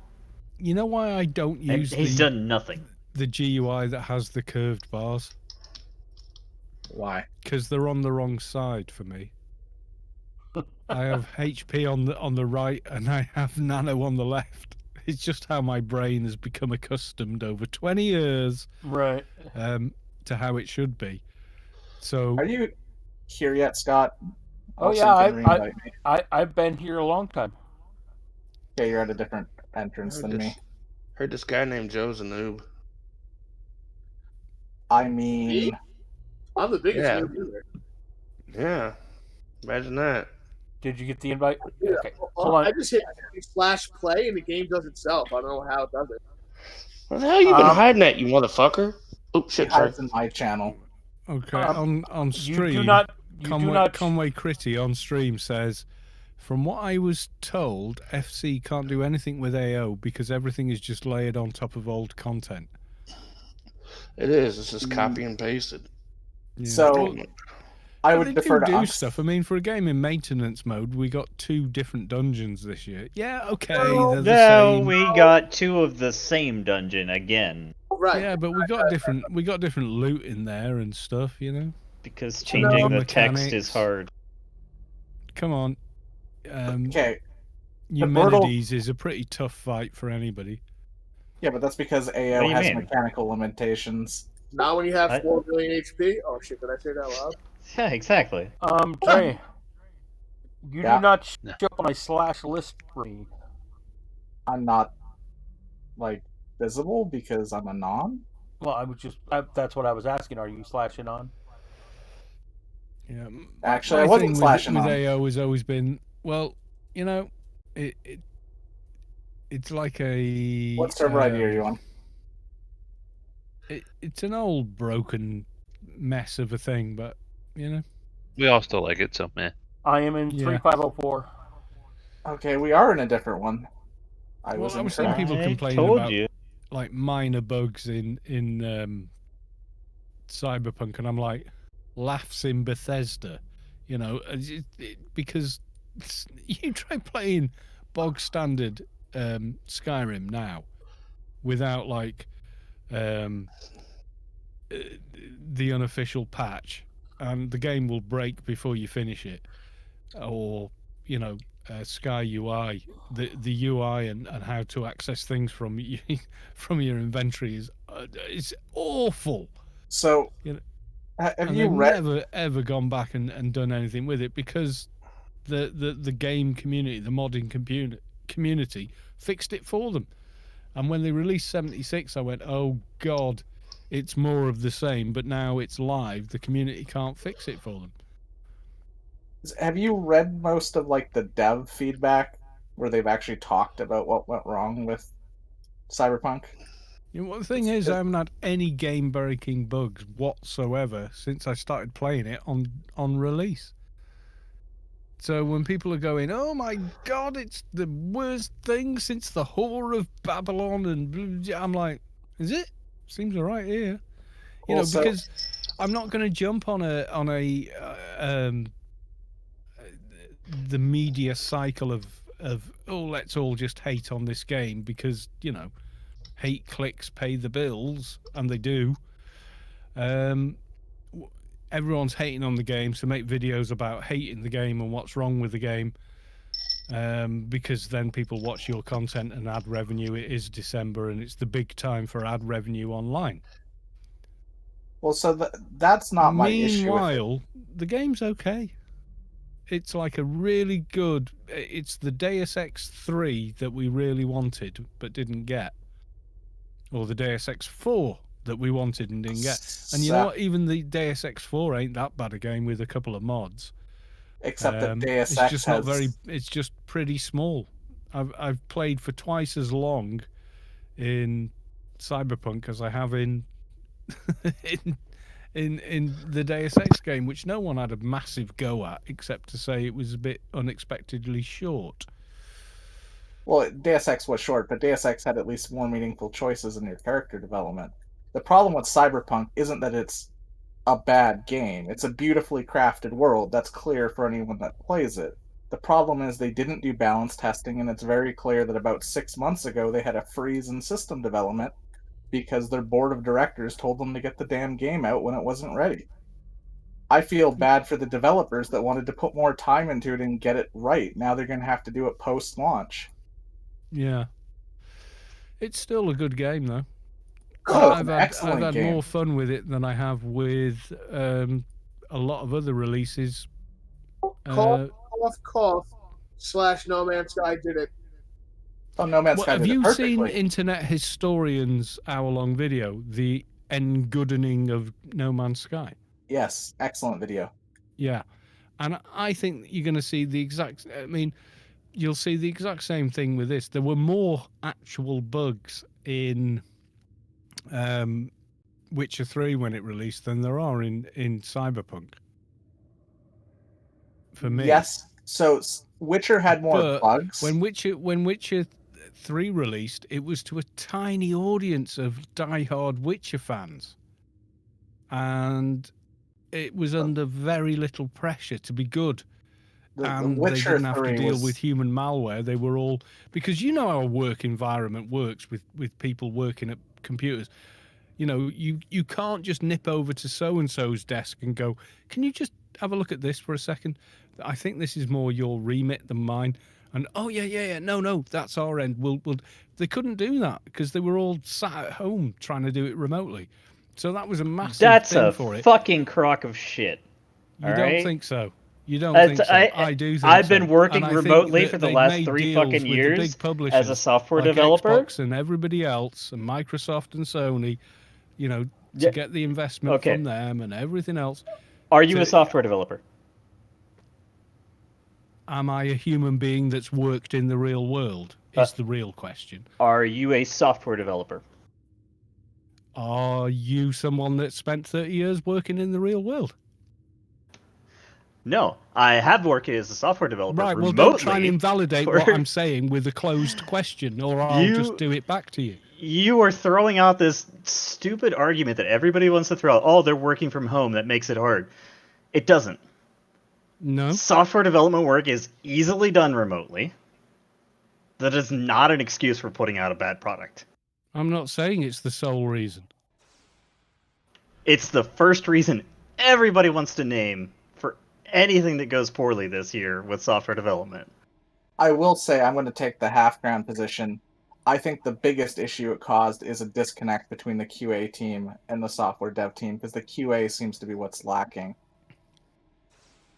That in the system freeze and shortage of time. I will say, from somebody who's run many, many software projects, that it is almost impossible to say what's actually going on within the company without actually being in it. Because 1,000 different reasons it could have happened that we can't see. I mean, the only real insight we have is the investor call, which was very public. Because they literally had devs on the line talking to the board, trying to find answers for why things went certain ways. Right, but also still a lot of it they're not going to say, number one, because of investors, and number two, because, I mean, it's a chaotic for anybody who's run a company, especially of a large size. There are so many different mitigating factors that you just cannot see from the outside, and even when it's reported on, the reports are wrong. You know what I mean? It's a mess. And so we can speculate about lots of different potential reasons, but we have no way to know if any of them are correct or even close. No, and you're absolutely right. But there is definitely... Yeah, I mean, you can't argue. Listen, I am a developer. I am a coder. Therefore, anything you say is invalid, because it isn't. I know how companies work. I know how groups of people work together within companies. And yes, there are specific things that don't happen in one environment that can happen in another. That's the point I'm making. I'm not saying that's the sole reason. I think things were rushed. I think, like Scott says, we can only guess at what's really going on because we're not there. We're not there. We're not in that ER room with the person bleeding out. You can't second guess the doctors in that room. It's that deal. Yeah. So I'm not, trying to be confrontational about it. What I'm saying is I'm trying to make a valid argument about that there is a culture of hating on something to sell your media. And that's what we're really seeing here. Because in my personal experience of the game, it ain't that buggy and it ain't that broken and it's not that bad at all. In fact, I think it's a bloody good game and I'm really enjoying it. Now, perhaps it needed a lot more tuning to work on older hardware that's in console. When was the PS4? When was that released? Oh, like 8 years ago? Right, okay. Now, my PC is around the same kind of age and I can play it, but I can do a lot more on a PC to tweak how a game runs because I can go into individual files and start changing them and editing them, and I understand that. But Joe, console user can't do that. They're locked out, especially on a Sony system. The last thing they want you doing is looking under the hood. Well, I mean, that was one of the things that the board said that they were largely responsible for. Yeah, and I think there's financial and like pseudo political things going on in that they to get this. Thank you, Dre. When you get a record deal, you have to let go of quite a lot of stuff to sell your product, to get your product into the marketplace that the record company want. And I think someone like CD Projekt Red or any game developing company is in that same similar area in that Sony are turning around and saying, we're Sony, we can put your game on X million consoles, but we want this. And Microsoft can do the exact same thing with their storefront. And that's the kind of thing we're on there. That is definitely going to be a factor in it. You can't ignore that's how the world works. And that's why I brought up, listen, I've worked in the world for, well, actually 40 years, and the world does work this way. They are not singularly responsible for every problem with the release. They're not, because they're under a lot of pressure and direction and coercion and a lot of other stuff under the hood that these companies want. We want this big release. We've had a crap year. Your game, so your one-hit wonder song. We want this, and this, and so-and-so's going to play drums. Ringo's going to do this. Paul McCartney's going to guest on the... And they're like, well, no, because we've just got this thing, and it's this thing we made, and it needs more work. No, but if you want it to be out on these big platforms, and we own them, we want it X, Y, Z, and we want it by this date. And they couldn't do it, and they probably told them they couldn't do it. And the whole thing with it being removed from those media outlets came from, and I know this because I followed the bloody Twitter thread, was people complaining about the game on the PS4 and CD Projekt Red turning around going, we're really, really sorry. That's a crap experience. We don't want you to have that crap experience of us. We'll give you a refund directly. Message us. Sony turning around and saying, we don't do refunds. And then them saying, well, okay, we're going to refund them directly from our own money, and then we'll come to you to get it back somehow in some other deal, in some other way later on down the line. And Sony went, no, we're Sony. We're more important and bigger than you. Right, stuff you. We're taking it off the bloody thing. And then everyone goes up in arms. Oh, my God, it's been taken off the Sony store, blah, blah, blah, blah, blah.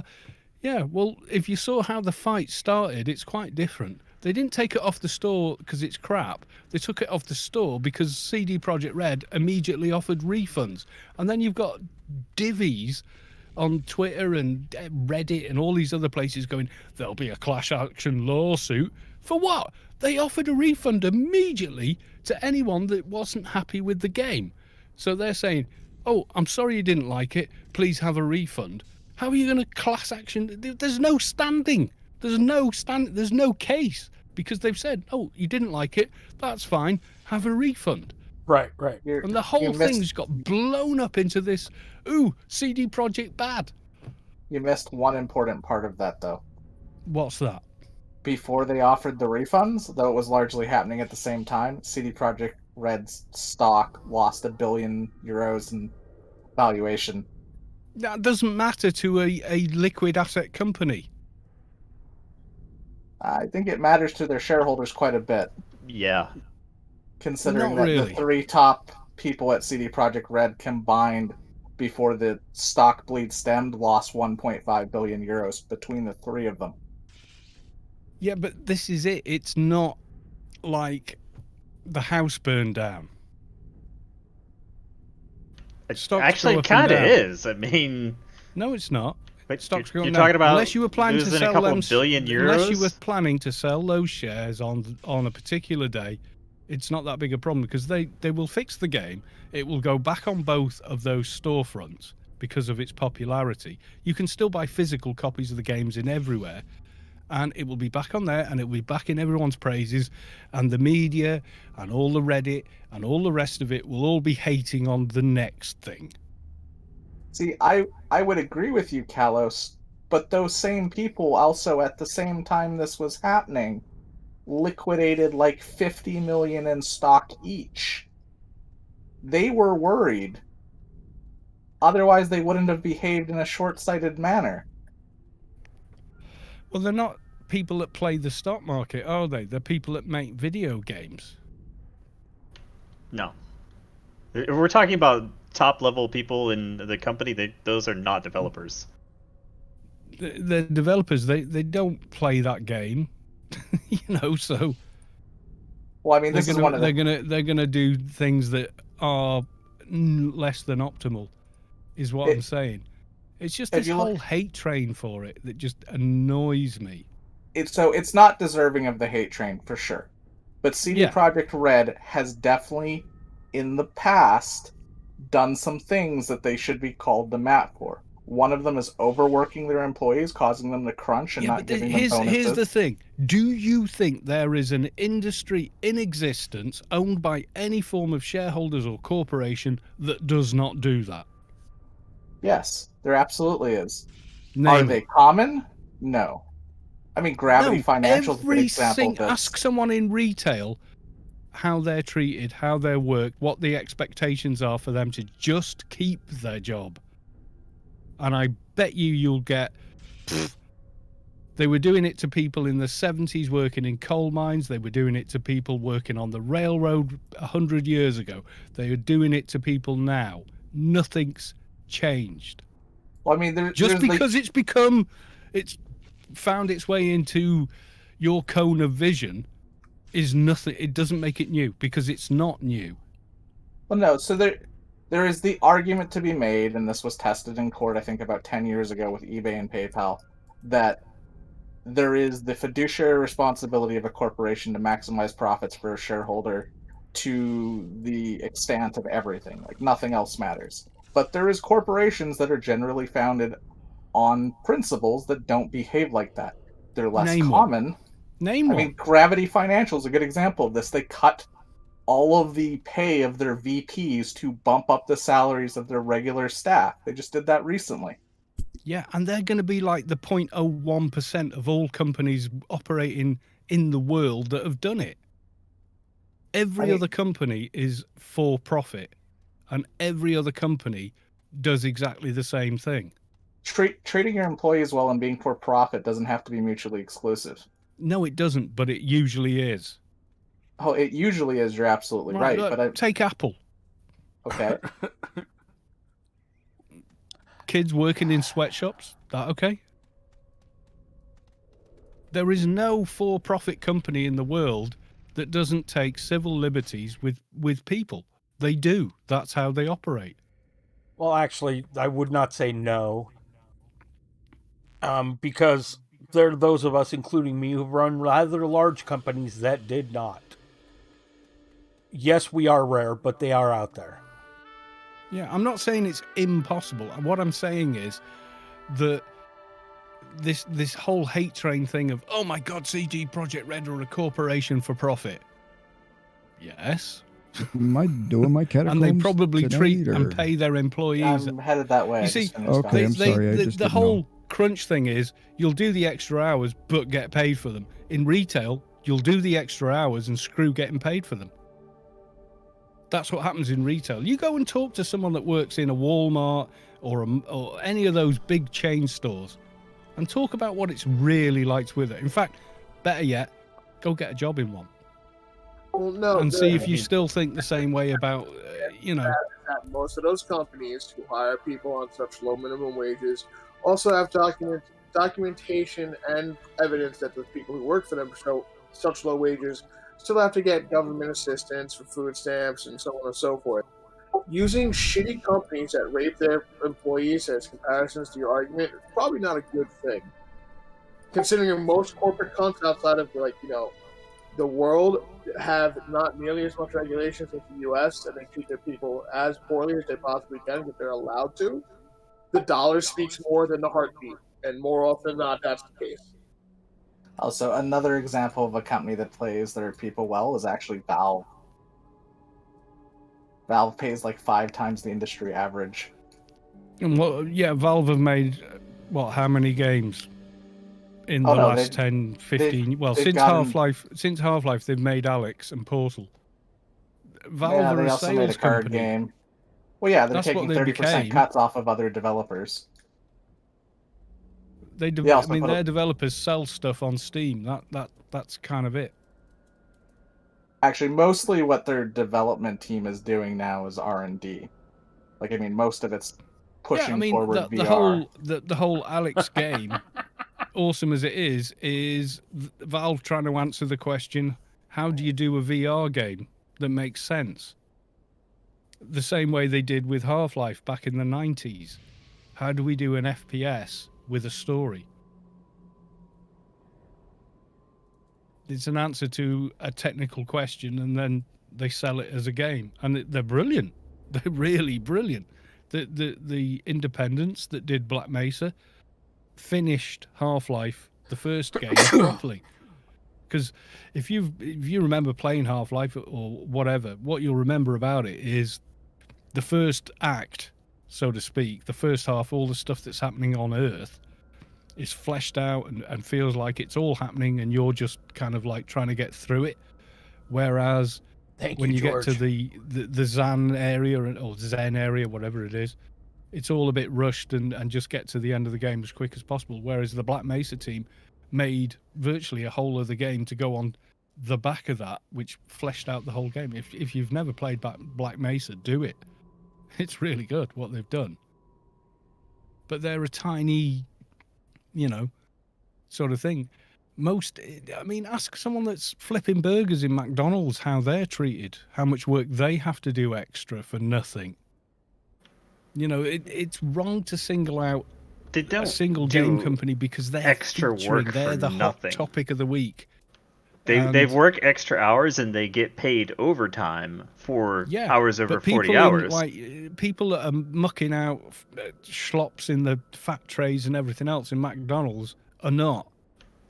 People that are coming in an hour early, going home an hour late in Walmart are not getting paid for those hours.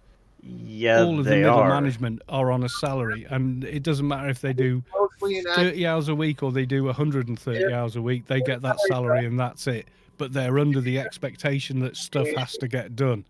In America, you can get fined heavily and also have to give back pay for any employee that can show and prove that you fucked them out of their money. That is a grossly inaccurate statement. You should stop saying it. It's not grossly inaccurate. Go ask anyone that works there. But what they can't afford to do is be in a situation where they're stuck in court with someone with an endless supply of money to keep a court case going to fight the court case. That's not it. If there's proof that you can prove that you worked hours and they did not pay you. Yeah, and actually in the United States... but if your contract says you've got a job to do and if it takes more hours than you're contracted for tough crap, you've signed that and you don't have a case. That's actually not the way it works in the United States. As a matter of fact, you could go to their different bureaus of labor, etc. All you have to do is file a complaint and they'll pay all the lawyers and they'll do it. So you don't have to. If you could prove you've worked the hours, there are definitely, numerous outlets for you to get that. And that's why I was saying it's a grossly inaccurate statement for the U.S. Shouldn't say that in regards to it. I said it in regards to companies. Well, the companies would. Now, the companies definitely want to, in general, abuse employees that way. But if you in the United States, there's definitely action you can take. Speaking as an employee and an employer who's done it many times. The difference is that you cannot say this person did not work an hour when they did. There are people that have been talking in front of like local city constituents and like their representatives and have said in front of them that my manager shifts hours around so I don't get overtime. And they openly said, please let us know more about that. We want to help you because that's illegal and they can't do that. Here on American soil, UK or wherever you're located might have different jurisdictions, different legalities in regards, but in motherfucking America, I worked 40 fucking hours, you try to pay me 20, we're gonna have a fucking problem. I mean, labor laws are different This is how everywhere. it goes in middle management. You're on a salary. Okay, so for your role, hourly employee is not the same thing. If you're a salaried contractor worker and you agree to certain things about that, it is not the same thing. It is not. Yeah, salary is totally different. Salaried and hourly are not legally in the same ballpark at all. You might as well be talking about oil and vinegar as far as your rights. As a matter of fact, there were many jobs I didn't take in my life. I did not switch from hourly to salary just because I knew I'd be working more and get less for it.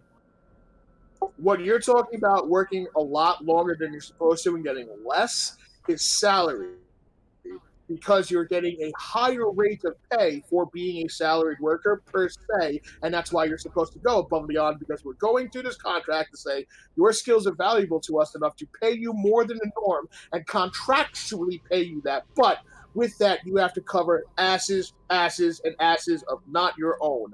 that's where your argument kind of applies, but those people still get every fucking dollar they're owed.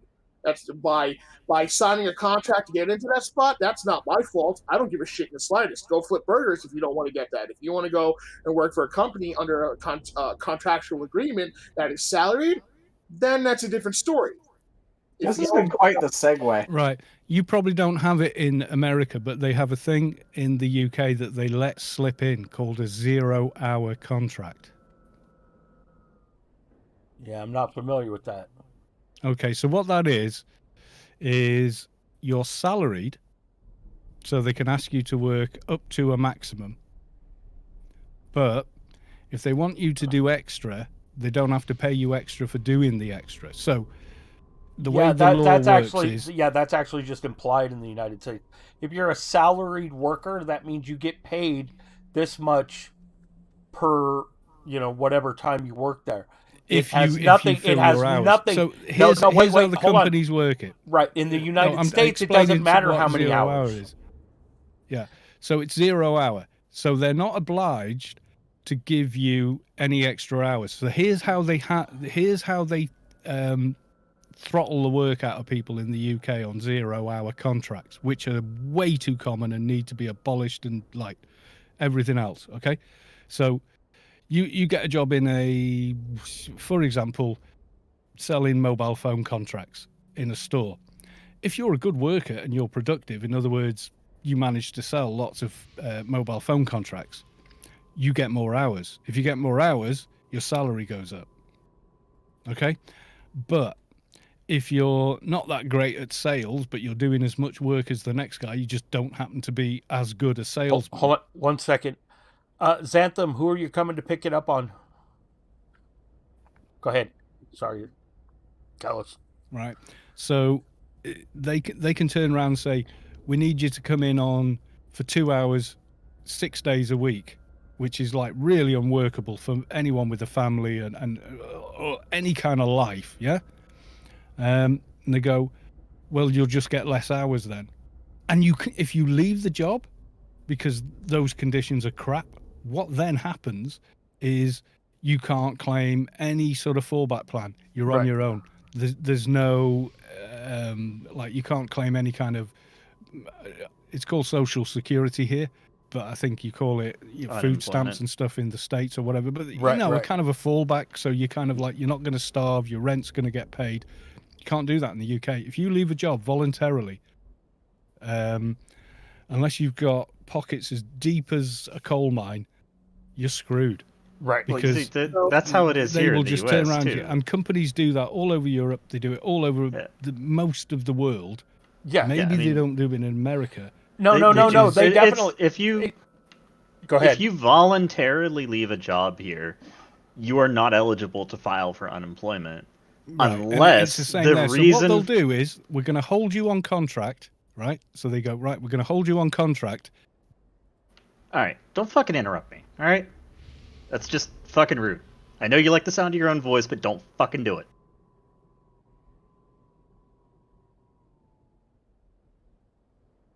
I wasn't interrupting and now you're unmuted. You interrupted me. I was mid-fucking sentence. No, you interrupted me. Okay, let's just start all over. You interrupted me, and then you muted me because you interrupted me mid-interruption. For all intents and purposes, you've been talking straight for about 20 minutes. Let's hear someone else talk then. How about that? I think we've gotten way off the beat, boys. Yeah, we have. Let's hit the reset button. I had some things I wanted to add about like constructive dismissal and like maximum working hours even for contract workers, but I think we need a new topic. Yeah, we're screwed in the UK with it, honestly. These poor people they've got no option. They have to take this 0-hour contract, and if they don't perform well enough, do extra hours and all the rest of it, they get rammed to the back of the pay, the hours in the store or wherever, and they're screwed with like an hour a week and no backup. And if they leave, they've got nothing. I could have sworn there was a law in the UK that your salary can't drop below minimum wage. or average below minimum wage. Yeah, but the way they get around it is real nasty, because what they do is go, we're paying you this much an hour, but you've agreed to a 0-hour contract, so we only have to employ you for an hour. But if we want you to do so they're kind of like holding it over them like a threat. Do you get what I mean? So if you leave, you've got nothing. You know, if you jump off the bus, you're going to hit the tarmac and get hurt. But it's a means of control. It really is awful. Is what it is. It's it's do what wrong. we say, or we'll force you into quitting, so you get nothing. But we should really move on to another topic. Scott, give us another topic. Well, I'm trying to give away this alpha box at the moment, but not many people have entered. That's good for me. All I gotta say is, at least in the U.S., like, even if you get fired, like, you can't do something felonious and get fired and still get benefits. Like, you have to get fired, and then you have to file a claim, and then your employer has to approve it more often than not. Sometimes they get overridden and it just goes through, but depending on the severity of your release, you might not get anything. Yeah, it's basically, if you want to collect unemployment, you have to be able to show that you are unemployed by no fault of your own.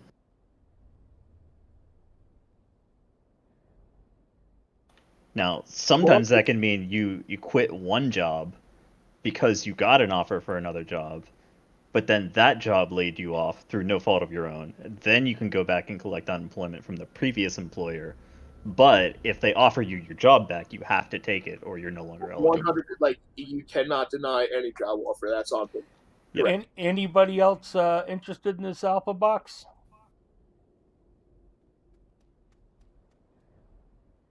Okay, I'm giving it away.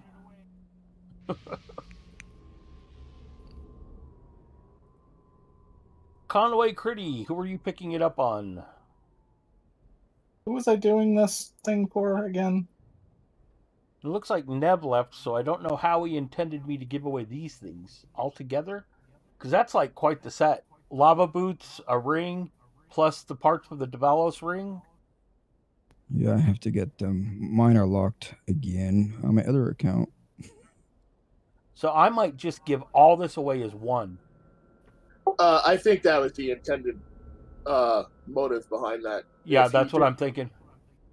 Hey, Conway Critty, who are you showing up on?